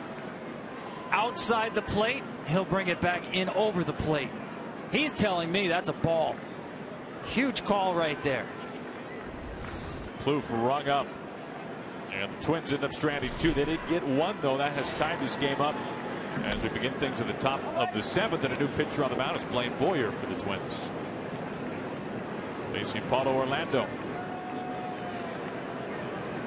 Yeah, and the reason why I said I thought that last batter facing Rios in the bottom of the 6th, the last batter either way from Malone, pitched great, but pitched out of trouble often. Orlando high the opposite way with some carry nearly to the warning track. Hunter is there for round number 1. So when you look at pitch counts, not all pitches created equally. You make more pitches with runners on base, more stress. Boyer enjoying a fantastic season. This is a guy who at one time retired after being DFA'd by the Mets in 2011. Pitched in Japan a couple of years later. Now looks at Escobar.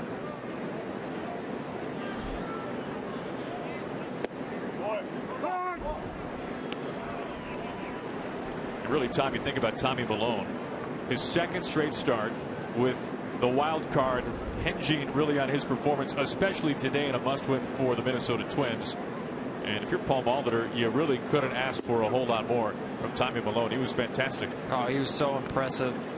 Love his demeanor on the mound. You know, he never gets ruffled. He's a guy who doesn't have a lot of velocity. When he's in trouble, it's about executing better, and he did that today.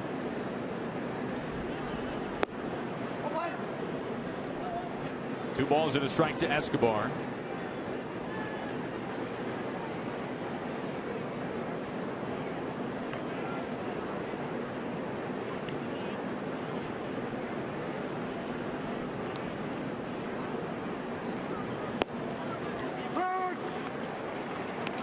Tommy Milone looking at his numbers here.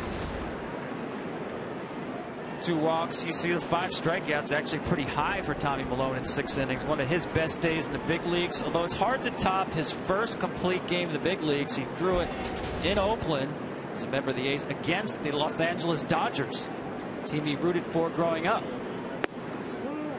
And the next day he went up to the press box to get an autographed baseball from the great Vin Scully. I just love that story. Zobrist on deck. He actually said his father stayed home that day.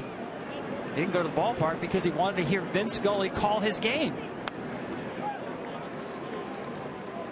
Which really, when you think about it, makes total sense. Absolutely. I asked Tommy, how many nights did you go to bed listening to Vin Scully call a Dodger game growing up? His answer, all the time. What a thrill. He's not the only one. 1 out, bases empty, a full count to Escobar. Bites it away and fouls it off.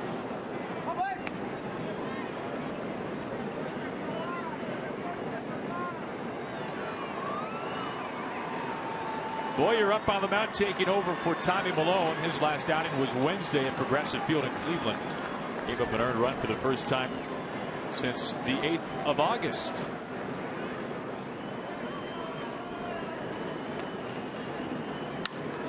On a line to the gap, a lot of green pasture there for this to drop into all the way up to the base of the wall. Now it is Escobar making the turn, hustling into third. He slides in and he's safe.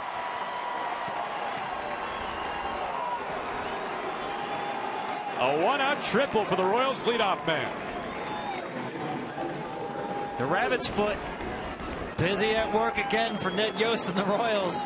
There was a point here rounding first base where he saw 3, and that is a huge difference between a double and a triple with 1 out. Just a fastball middle of the plate, a mistake that Escobar jumps on, and Hicks is going to miss the first relay, man. That's not going to help. Dozier there on the double cut doesn't have a play. Fifth triple for Escobar and a timely one. Infield creeps in. Watch Escobar here. He knows he has 2 out of the box. But right here after rounding first, he's going to look up and think 3. No more reason to look again. He gets there fairly easily.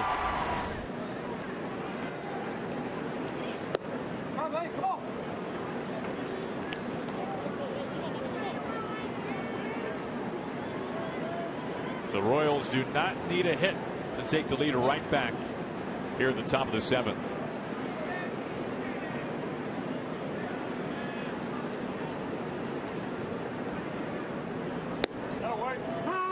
One and 2.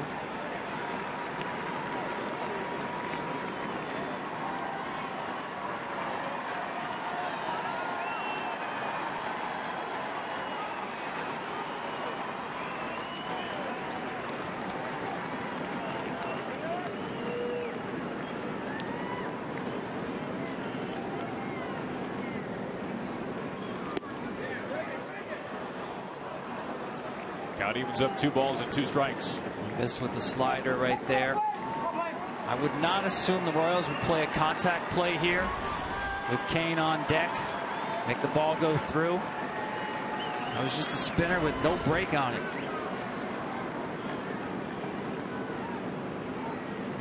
Zobrist, line drive and a foul.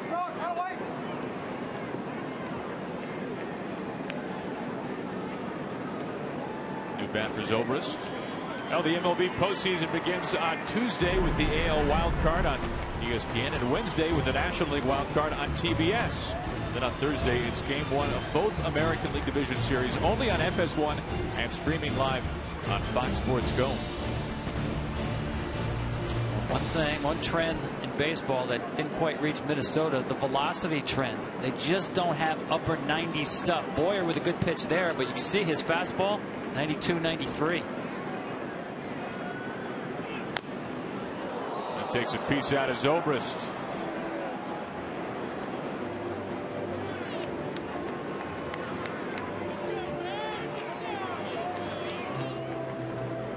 There's a slider cutter that just keeps bearing in on Zobrist. Drill is off the front leg. Oh my goodness. Anytime I see that, I think about Jermaine Dye breaking his leg on one of those foul balls. I've already seen one this week with Lorenzo Cain. This is going to be off the back leg, which you almost never see. That's hard to do. Off the right knee, result, bone bruise. Escaping any kind of serious injury. Cain, the man on deck.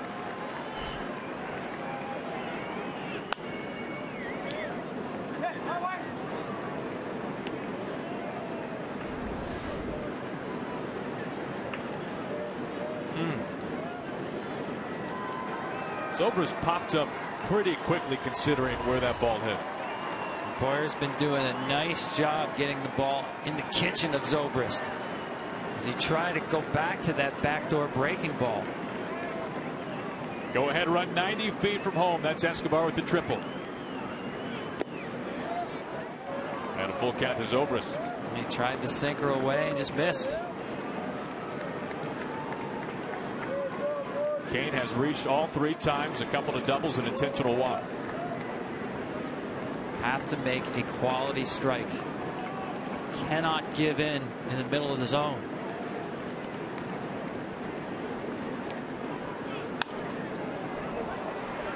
Medium depth.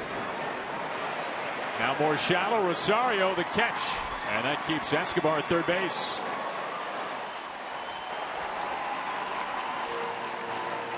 That is a huge out number 2 for Boyer.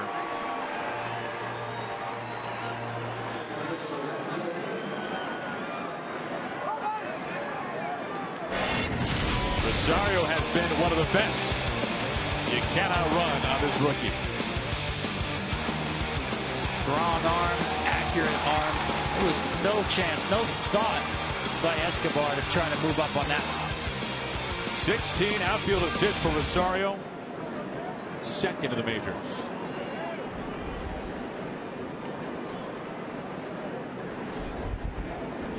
Kane with 2 outs. Interesting to see the way the infield defends Lorenzo Cain. Shortstop Escobar almost shaking hands with Trevor Plouffe. Middle of the field is all yours, Lorenzo Cain.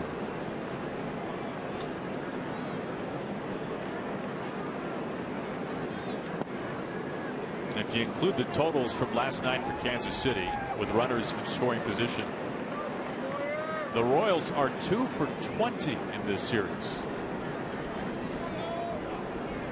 Trying to cash in on that 1-out triple by Escobar.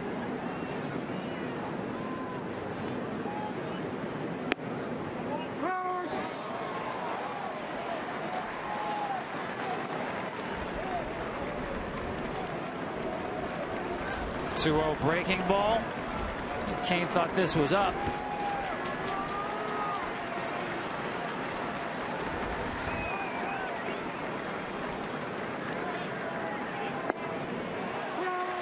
And now 2-2.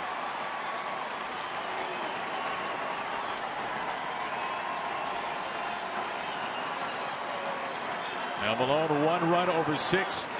Handed the baton to Boyer. The triple to Escobar. Now Boyer trying to escape the top of the 7th. Go ahead run at third base with 2 outs. And the 2-2. Cain stays alive.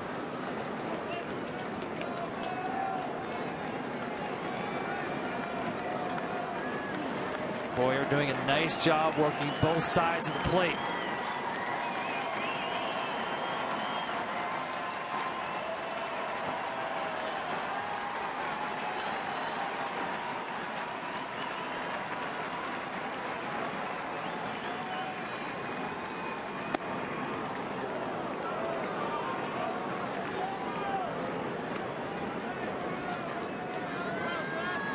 Meanwhile, you can see there, all tied up. The Rangers have come back. They're in the bottom of the 5th from Arlington, Texas.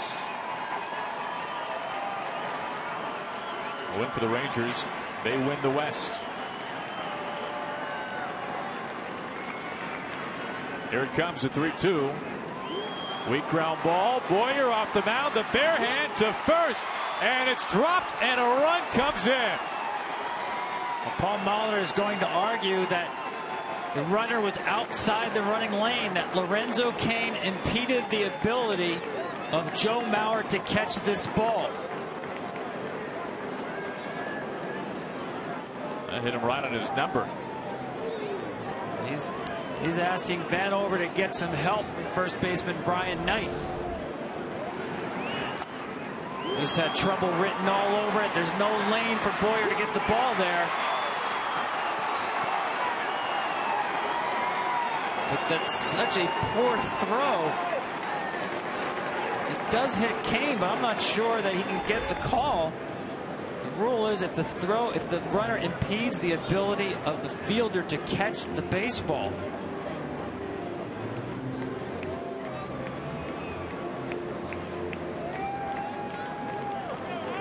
And I think Vanover's point of view is that was such a poor throw that it did not.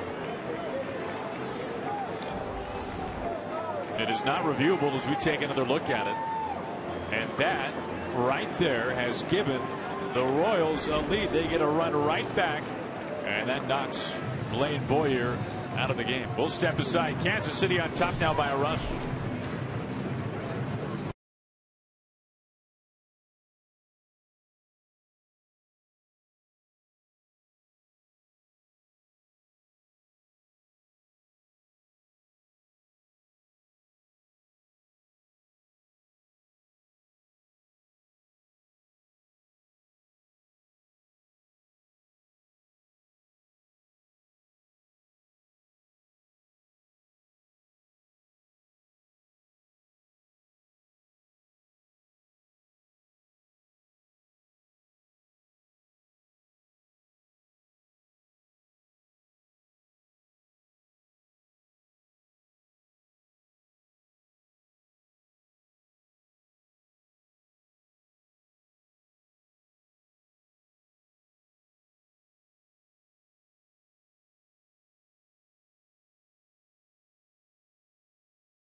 Royals have taken the lead. Boyer is out of the game. 2/3 of an inning spun. He gives way to Neil Kotz. Well, you think about all those 90-degree days in Fort Myers, one after another. Pitchers go to a backfield for PFP, pitchers fielding practice. Boring. Pitchers hate it. And maybe your season gets decided on one of those plays.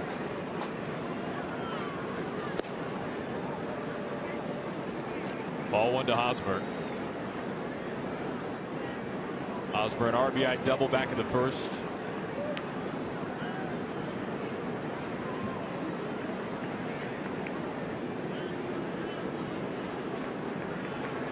That's coming over from Milwaukee. Looking back on that play too, Aaron, I think that Kane is going to stay in this running lane until the very end here, which you're allowed to do. Obviously, you have to come out of that lane to touch the base. Watch right here. He's going to veer into the running lane. He's fine. He's fine. He's fine. The last two steps. Last step, actually. And that's allowable. I'll tell you, if you made me commissioner tomorrow, the first thing I would do is get rid of that running lane. It makes no sense. It creates far more problems. And I don't even know what it solves, to be honest with you, because a runner doesn't have to do that at any other base. Rushes Hosmer straight back, 2-1. I know people will say, well, it allows the pitcher or the catcher a lane to get the ball to first base. Well, we don't allow that to any other base. In fact, it's the runner's job sometimes to get into a throwing lane. Why do we allow that compensation for first base? It creates so many problems. I don't like the fact it's not reviewable. We saw Molitor out of the dugout immediately. Umpires talked it over.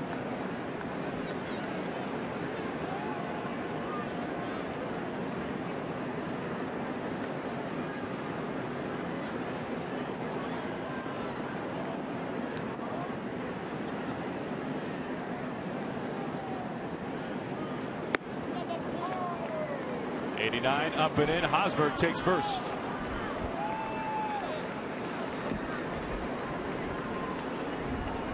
I'll follow the September pennant races with MLB.com at bat, the #1 app for live baseball. Enjoy live look-ins, highlight, replay reviews, scores, statcasts, radio broadcasts, and more. Get MLB.com at bat now. Hosmer the walk. Kane into second. Trevor May beginning to warm up.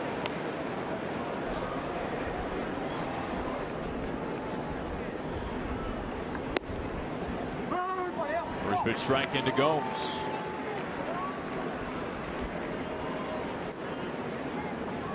Mahler showing confidence in this matchup because obviously Alex Gordon on the bench if he brought in a right-handed pitcher.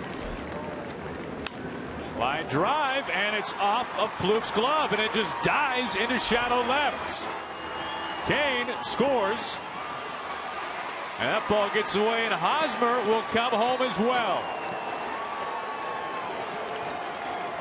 4-1 Kansas City.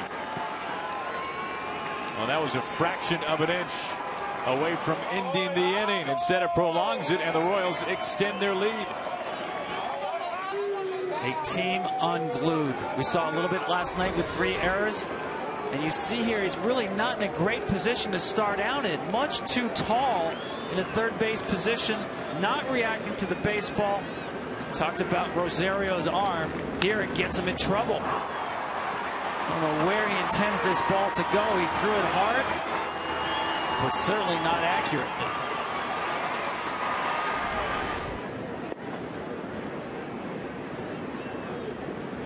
Brings in 2 runs. It puts Gomes at third, and it brings in Moustakas.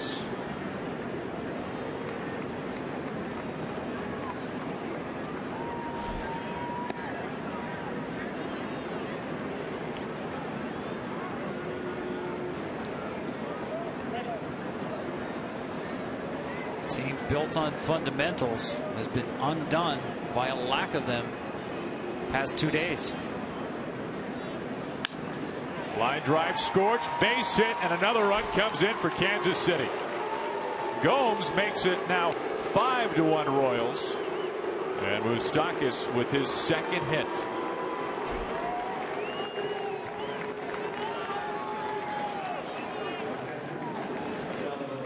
this is Minnesota. Minnesota nice. So those were not boos you were hearing. There are a lot of Royals fans here for their man Moose. That is it for Neil Cox. Trevor May coming on as this one's falling apart for the Twins.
To one as we take a look at today's StatCast powered by Amazon Web Services, and we focus in on Trevor Plouffe at third base.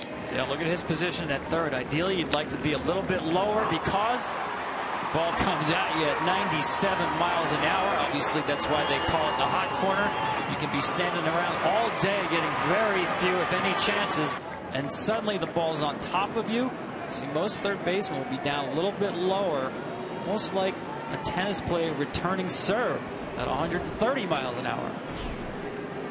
That brings on Trevor May to face Salvador Perez. Now Rosario's throw from left field to nobody for a man who has been brilliant with his arm this year.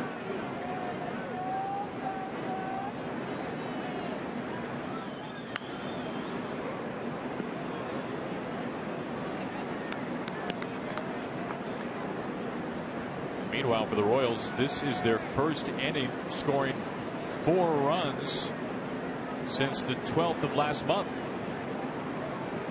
That was in Baltimore.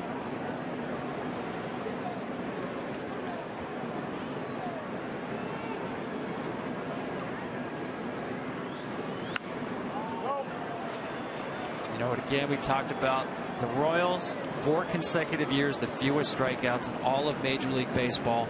Saw it last year in the postseason.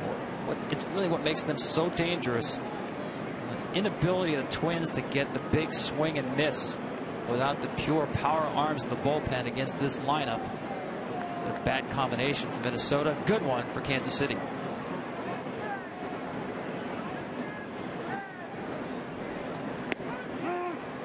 Freezes him there at 79 miles an hour. Comes in with the curve. Perez caught looking. Moustakas stranded, but 4 runs come across home plate for the Royals as the clock is really starting to tick here in Minneapolis.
Game summary sponsored by Budweiser. What a day for Lorenzo Cain. He's reached 4 times. An intentional walk. 3 for 3. Ventura, for the most part, has been lights out. 10 punch outs. And then Tommy Milone, a valiant start today. Just 1 run over 6 innings. And Dozier has driven in the lone run today for the Twins.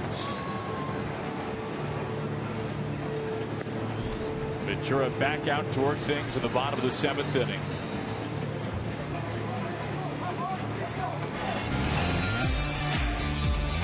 He's been downright dominant today, hasn't he, Tom? Just flat and nasty. The fastball, the breaking ball, especially with 2 strikes, has been a difference maker. He's had everything working. You know, they say there's no clock in baseball, but time does matter, especially in times like this, where now not only are you facing Ventura with this kind of stuff, the ball will disappear into the shadows now as it crosses the plate. Late innings of late September day games. Pitchers love it. Hitters hate it.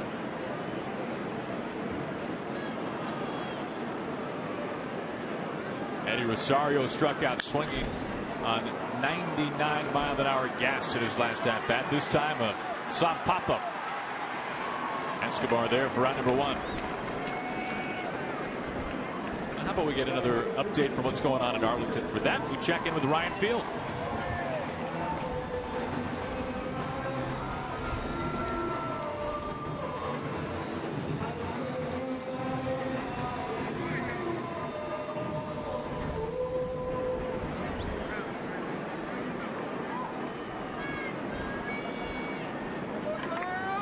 How about that from Giavotella, the former Royal?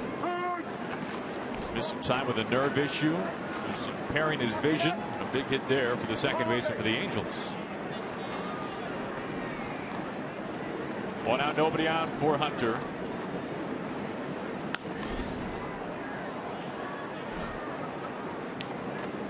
You see the pitch count there for Ventura at 87. This is likely to be his last inning.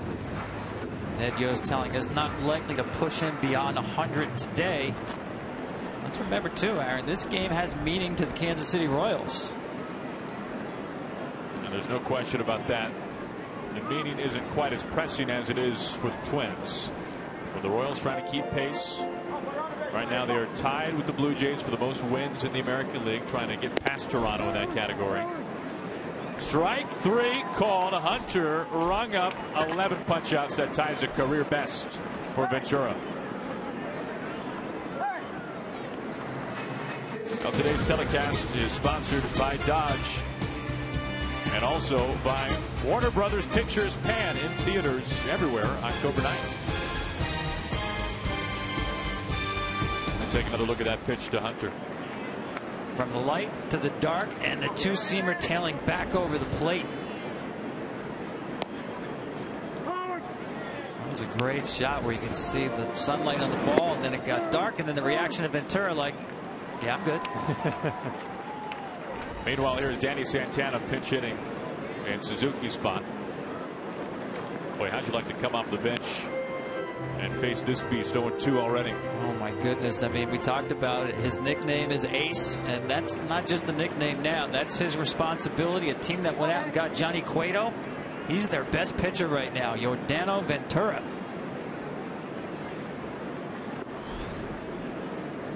He has not hit triple digits today. I've seen 99 a number of times as Perez looks like he took one off the finger.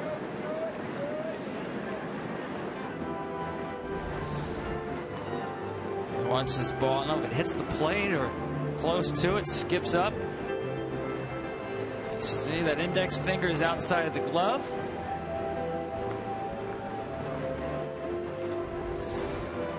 Boy, what are the odds of that, huh? I don't know if I've ever seen that before.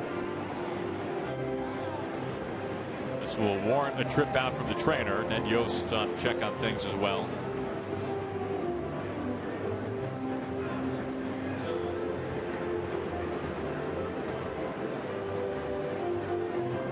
They tend to Salvador Perez.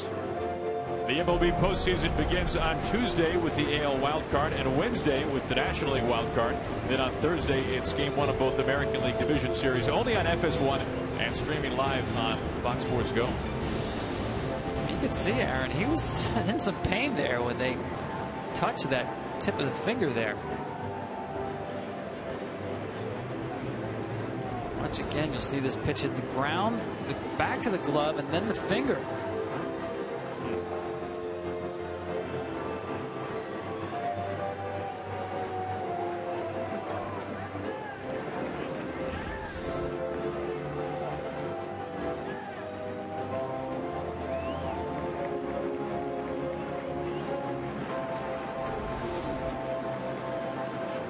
Try to backhand the ball and get out of the way. Reaction right away. And here's where they touch it. Oh man, does that hurt? I love when they say that. Does that hurt? Well, normally you see the pitcher warm up when a pitcher gets dinged up, but instead this time some warm-up tosses from Ventura to Salvador Perez to test that finger out. Looks like he'll be okay. Off the bag, Moustakas the carom, and this will be an alley-oop and way late to first. Santana, who was behind with 2 strikes.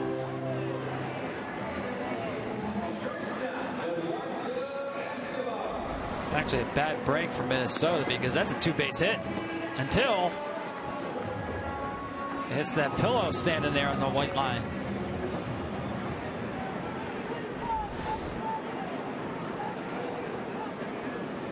Two outs, a man at first, and that'll bring in Escobar.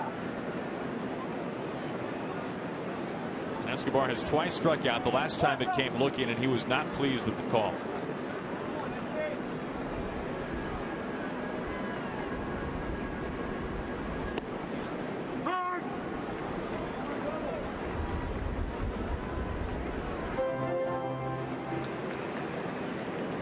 Ventura had been on such a roll entering today, and that has continued. He had allowed 2 runs or fewer in 7 of his last 10 starts.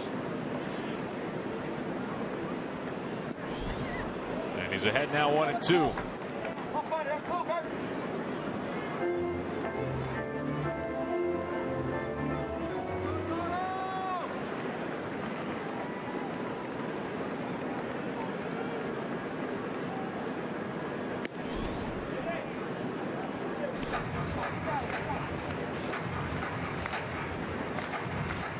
Well, he knows it's finish line right here. Has to execute one more pitch. He's postseason ready. Off the hands of Flair, left field, dropping, but right there is Orlando. Tremendous speed, and that'll do it for the Twins. They strand a man, Santana. We're through 7 innings, and the Royals have the lead.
Social world here from Target Field.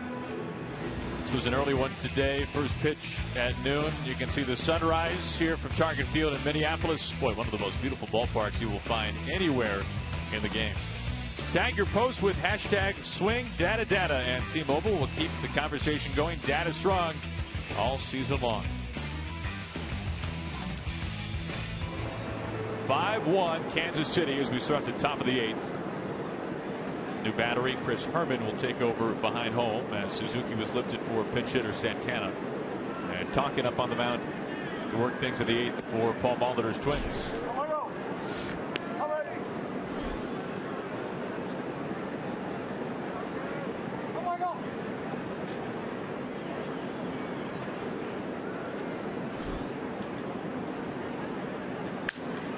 Shattered bat and a pop-up in the sunshine.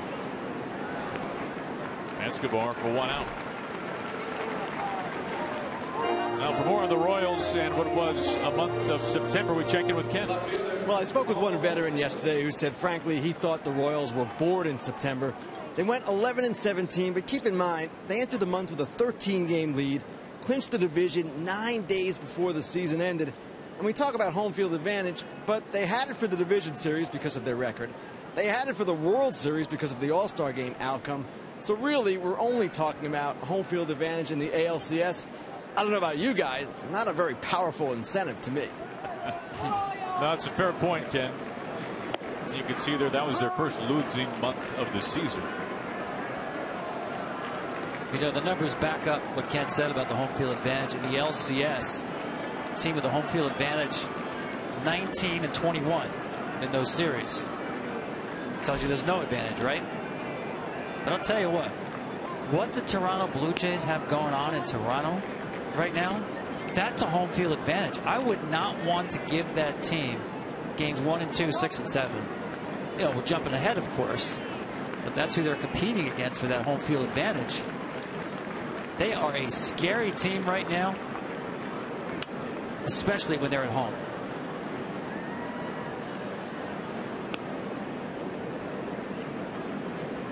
See what the Blue Jays have done, and these three, Donaldson, Bautista, and Encarnacion.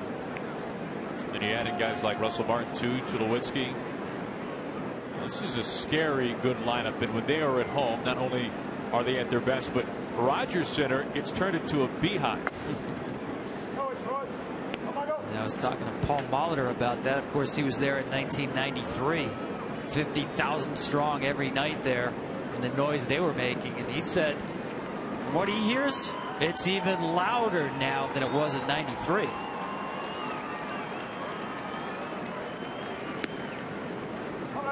Full count to Orlando.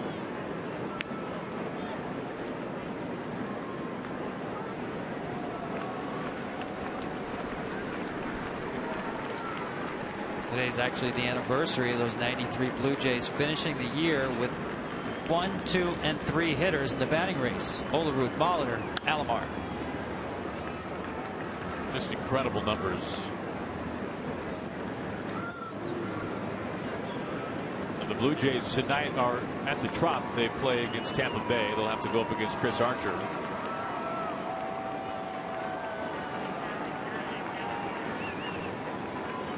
I don't want to discount Kansas City's home field advantage either. Orlando down on strikes. A healthy swing and a miss. Today's telecast is sponsored by Chevrolet. Find new roads. And by Michelob Ultra. Fewer carbs, calories, and superior taste. Make it the superior light beer. Oh, you saw it firsthand. Oh, I think it's even more electric this year in Kansas City. Hey, they have a pep rally scheduled for Tuesday morning. How many markets have pep rallies to get ready for the playoffs on a weekday morning? But you know what? I bet that place is going to be packed. No doubt. Baseball mad. Really, Ned Yost even said yesterday that they want home field advantage for their fans more than for themselves. And as a way to reward the Royals faithful back in Kansas City, they feel like they can win anywhere, and they should feel that way. That's a great point. I mean, you can say as far as the stats go, it's meaningless. But in real life, especially with that fan base, it's got definitely meaning to it, for sure. Boy, they turn out on the road, don't they, Aaron? It's These fans? remarkable. And it doesn't matter where they are. No matter what the proximity is to Kansas City, near or far.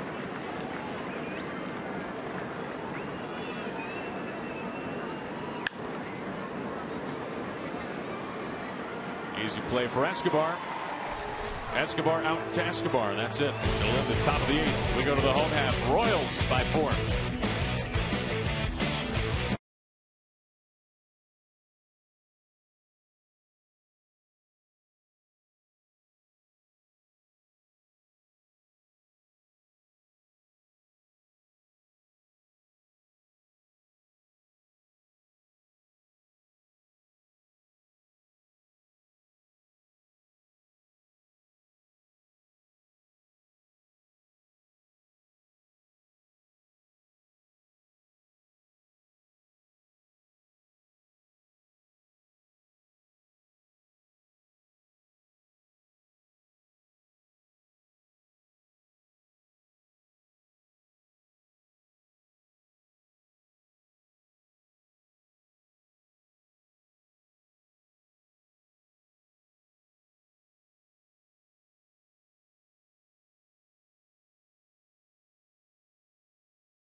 America, who invites you to keep sharing your favorite baseball memories all season long. And by T-Mobile, switch to the Data Strong Network.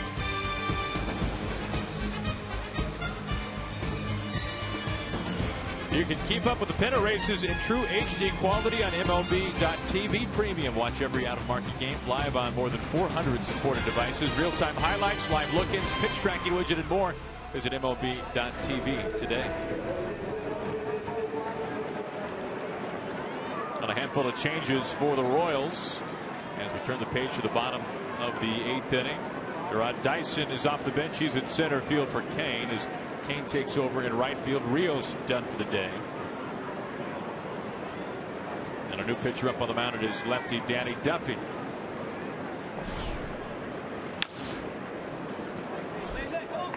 Strike 1 to Hicks. Danny Duffy's got an electric fastball, very difficult to hit. I go back to when they took him out of the rotation, put him in the bullpen, engaging his reaction. He should be a relief pitcher because he was very happy about it. And I think you just let Danny Duffy go out there and throw his heater as hard as he can, as long as he can. You'll get the best out of him. He goes around 0-2. When you think about the fastball, it was a good fastball, especially from a lefty before you went into the bullpen. And then you add a couple of ticks on the velocity since becoming a reliever, and he is, there's no doubt, he's a weapon out of the bullpen for Ned Yost in what has already been a stacked bullpen.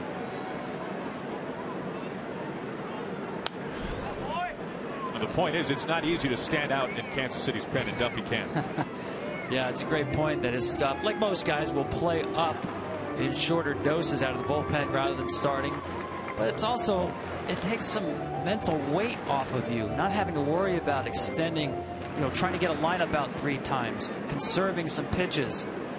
Simplify it. 95 and a nice way for Duffy to start. Yeah, that's what I'm talking about with Duffy. Hitters just don't pick it up. This is going to be center cut fastball and late behind it. He's got that extra giddy up. You know, the best case I can think about in terms of stuff playing up, Dylan Betances of the Yankees. And I'm not saying Danny Duffy's got that kind of stuff, but who does? You know, just couldn't make it as a starting pitcher. Simplified, took away his windup, took away his changeup. See the results. Dozier on the first pitch, looks at foul. Now, Duffy was sent to the bullpen middle of last month. That's when Guthrie went back into the rotation. That did not last long. Chris Young has since taken his spot. Young pitched very well last night with a heavy heart, making his second start since the passing of his father.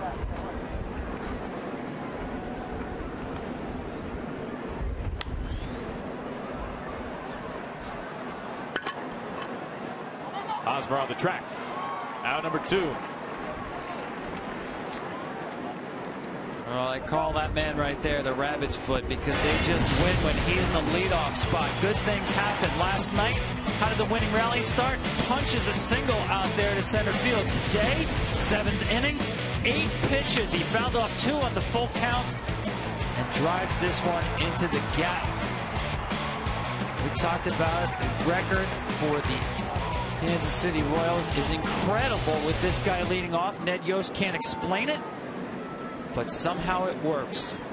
I mean, how do you use as a leadoff hitter a guy with a .294 on base percentage? You've got people like Alex Gordon and Ben Zobrist who get on base a lot more often, and yet this formula works.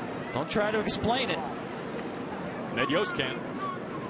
Well, StatCast is always powered by Amazon Web Services, and with more on Escobar, let's check in with Kenny. Well, I love the line that Ned Yost said to us.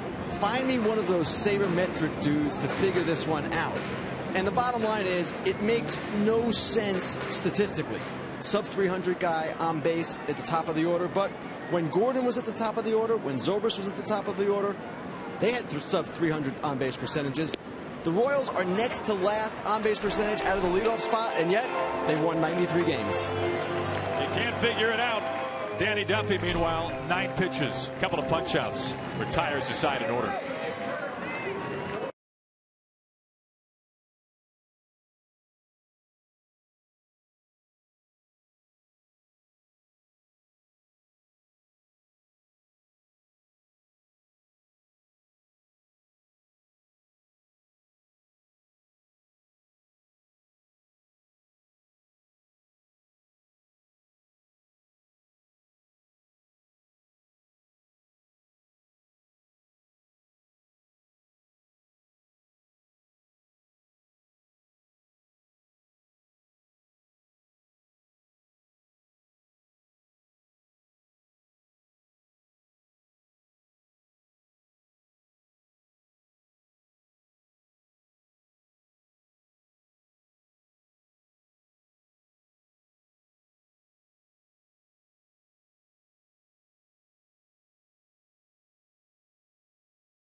pitched all 4 times, a couple of doubles.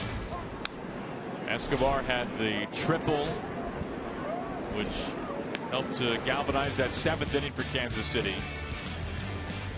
4 runs for the Royals. By the way, they have changed into an error on Plouffe on the ball that was stung off of his glove. 1 ball and 1 strike to Zobrist beginning the top of the 9th.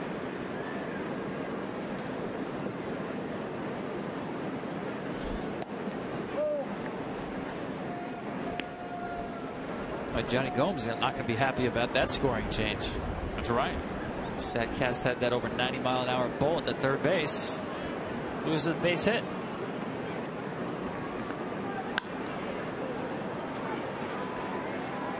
Rosario fighting the sun a little bit. 1 out.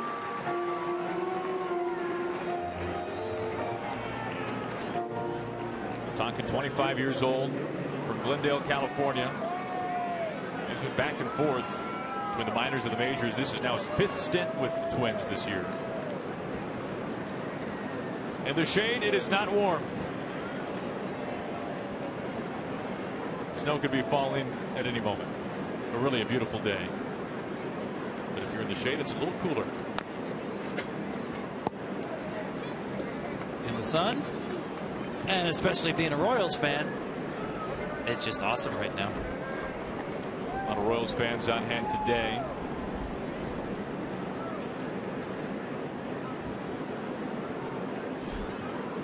Kane trying to reach base for the 5th time.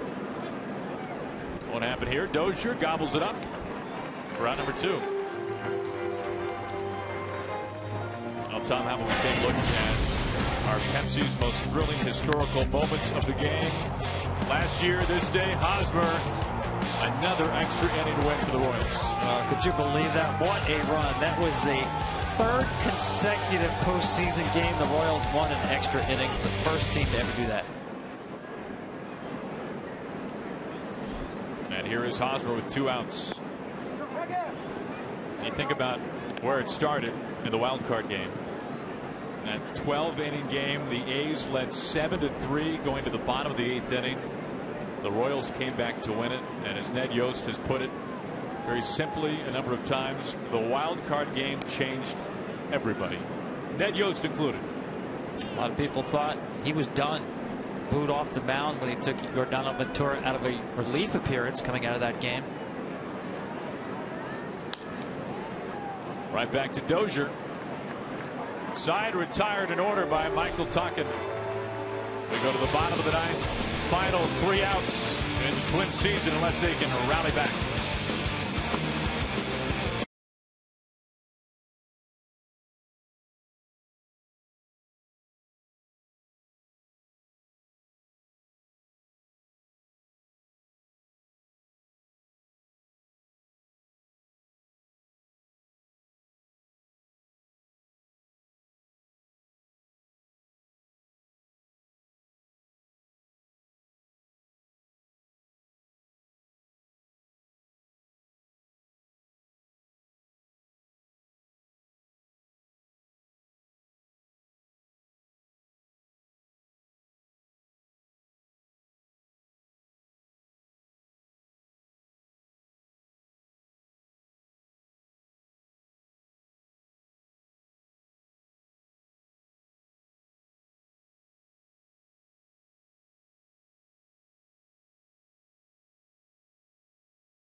in the most sincere form for the Minnesota Twins.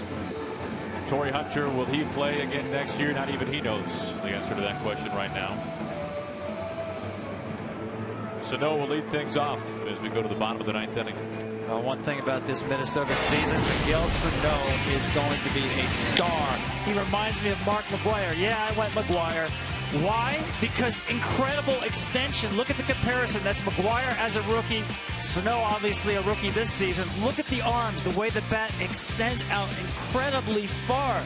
And I talked to Tom Bernansky, the hitting coach, about that gift that Sano has. And the reason he extends like that is because he has such barrel awareness. The barrel stays in the zone a long time, and he keeps the barrel going forward, extending those arms straight. It's almost like if you stood and you pointed a bat at the pitcher. That's how far he gets his hands extended, and that's where that tremendous backspin comes from. He'll have to face Calvin Herrera, the flamethrower, an all-star for the first time this year.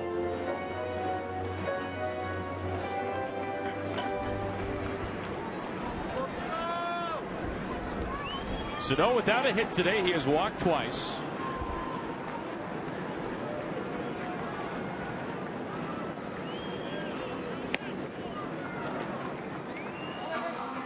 Of course, this bullpen, the back end especially, has shuffled for Kansas City. It's now Madsen, Herrera, and Davis. Greg Holland done for the year. Tommy John surgery in Los Angeles yesterday. The opposite way towards the gap. Not even Dyson can get to it. With the bare hand is able to keep it within arm's length. As Sano is aboard for the first time with a hit.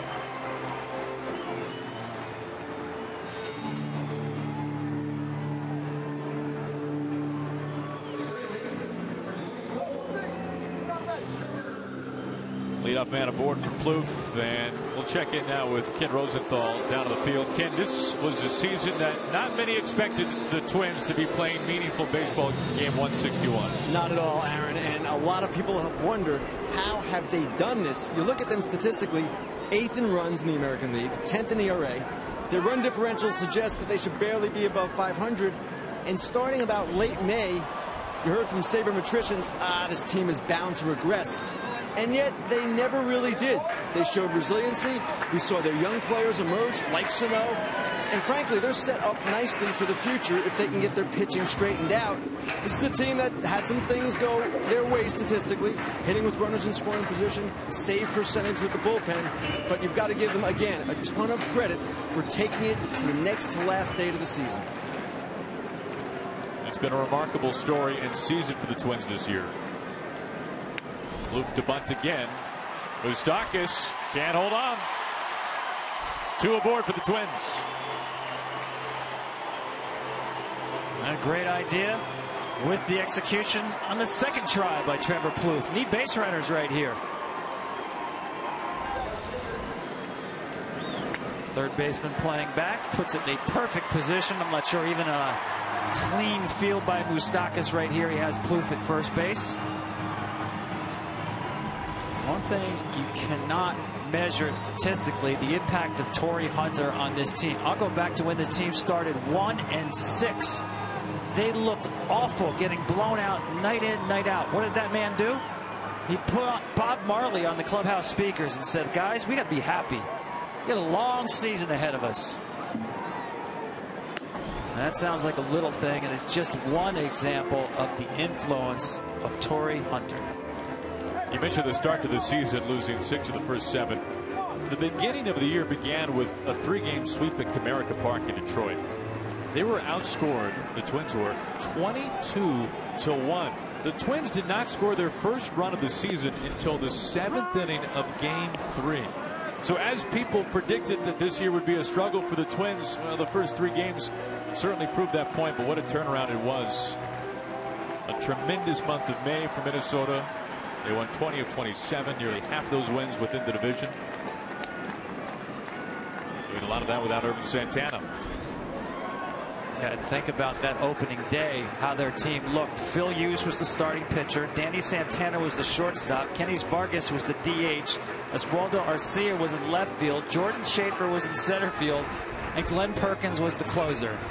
None have been true down the stretch. Dozier an all-star this year. Out number 1. Rosario went fishing for it. An 89 mile an hour changeup from Herrera. Yeah, that's unfair. You just have to be geared up for that upper 90s. And that's got sink and fade on it. Excellent pitch from Herrera.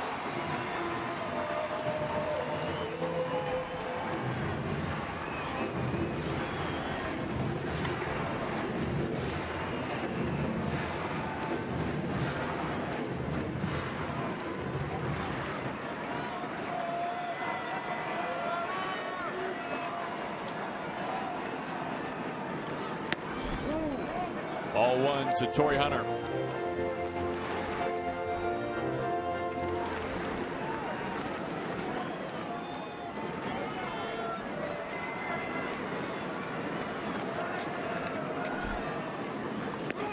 That'll bring his hands in tight, 2-0.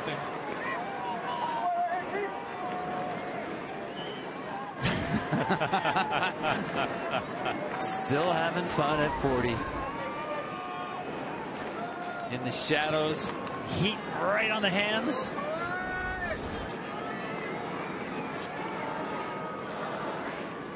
Sano at second. Blue for board at first. As you mentioned, unsure of the future of Torrey Hunter. There's only been 2 players started more games in the outfield in American League history. Al Kaline and Ricky Henderson. Last couple of weeks, he passed a couple of guys named Sam Rice and Babe Ruth.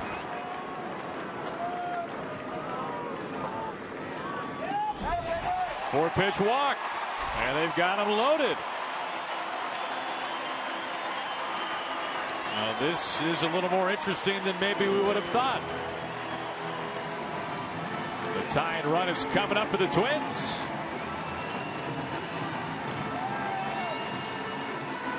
You mentioned Kenny Vargas. There he is. Right, this is the Cliff Notes version of the Twins season, huh? You look up and you say, what are they doing here? Against the Royals bullpen, they somehow have been able to get the tying run to the plate in the 9th inning.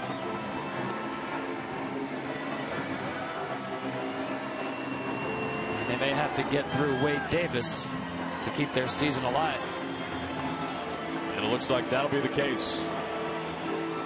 Sano, the leadoff hit. The single, Plouffe, the bunt base hit, a strikeout later, a walk. They're loaded up.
October 7th at 8 p.m. Go to MLB.com/postseason for a full schedule. They're loaded up with 1 out for Wade Davis. How about that number right there? The last 2 years, 0.97. We're not playing bingo. Well, that's his ERA. And managers are always doing math in a game. In this case, the math is the 4-run lead, the tying run at the plate. But Davis is a guy where the math just doesn't really work. He's given up just 3 home runs in the last 2 seasons. Great breaking ball, absolutely filthy cutter. Very tough to square up. You saw Byron Buxton running for Hunter at first base. Bases loaded, 1 out. And to remind you, as to what exactly is at stake here for the Twins. If they lose today, they will play tomorrow, game 162, and then that will be it. If they want a chance to dance, they have got to win today, and they have got to win tomorrow. And then to add to that, the Astros, you can see at 85 and 75. Houston would need to lose tonight and tomorrow in Phoenix against the Diamondbacks. And the Angels would need to lose at least one game, either today or tomorrow. And right now, the Angels trailing to the bottom of the 7th in Arlington, 8-6 to the Rangers.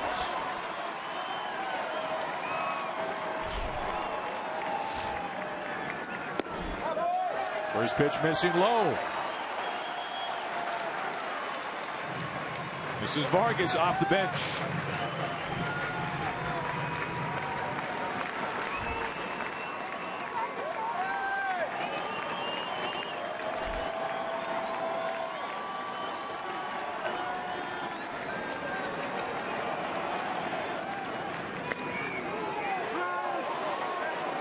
One and one.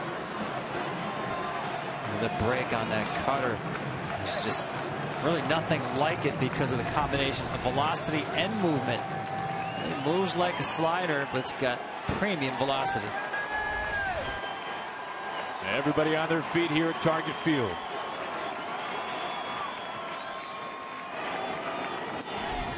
Off the plate, 2-1.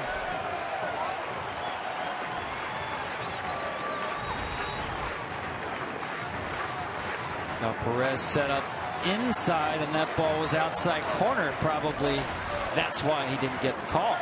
Missed the target. Might have hit the plate.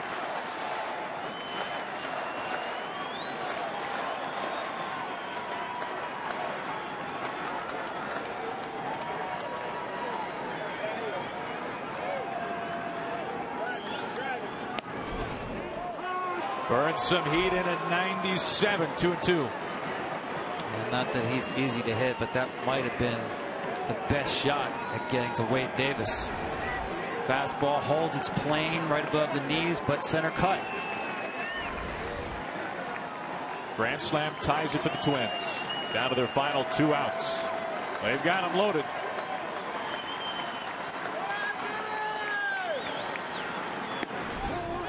On the outside corner, Vargas gets rung up.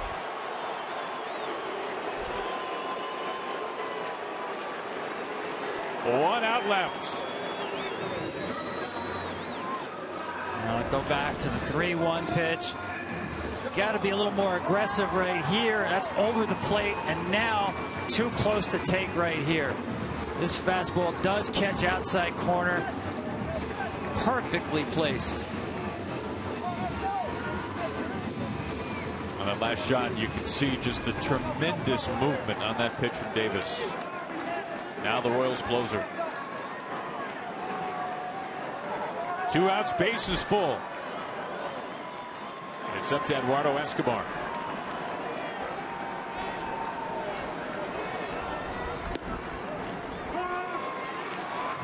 Now, to say the least, with this Royals bullpen, you did not see this series of events coming in the bottom of the 9th. The Twins to have a chance to bring the tying run to the plate. Best bullpen in the league. Only the Pirates pen a lower ERA.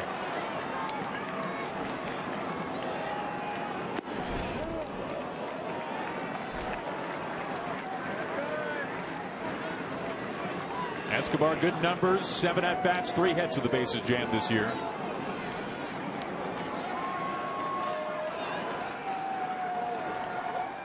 Mauer and Hunter looking on.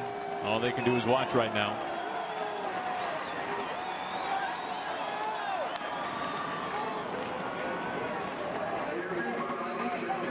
Escobar down to his final strike.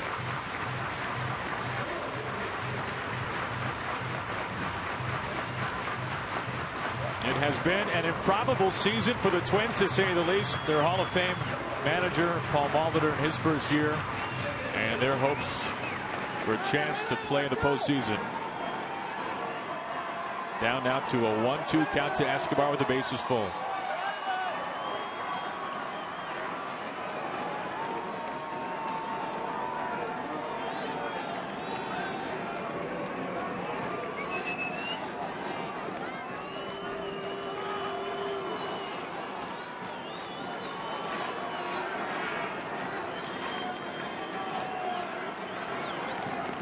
ties them up, and that is your ball game.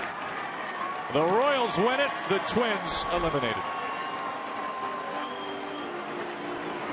Giordano Ventura got it started. 11 punch-outs over 6 innings, and it's Wade Davis to finish it off.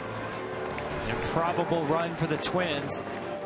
Nothing to hang their heads about. And for the Royals, home field advantage still in play. Let's take a look now at today's play of the game, brought to us by Bank of America. And it was the 3-base hit. It was the triple by Alcides Escobar, which got things going in a 4-run 7th for the Royals. The rabbit's foot does it again for the Royals. A great at-bat. 8 pitches, fouled off 2 full count pitches to start the winning rally. Blue Jays play later tonight in St. Pete against the Rays, as the Royals trying to now hold on to the best record in the American League. Coming up after this short break, we'll get you out to our Los Angeles studios. For Tom Verducci, Kid Rosenthal, and our entire Fox crew, I'm Aaron Goldsmith. So long from Minneapolis.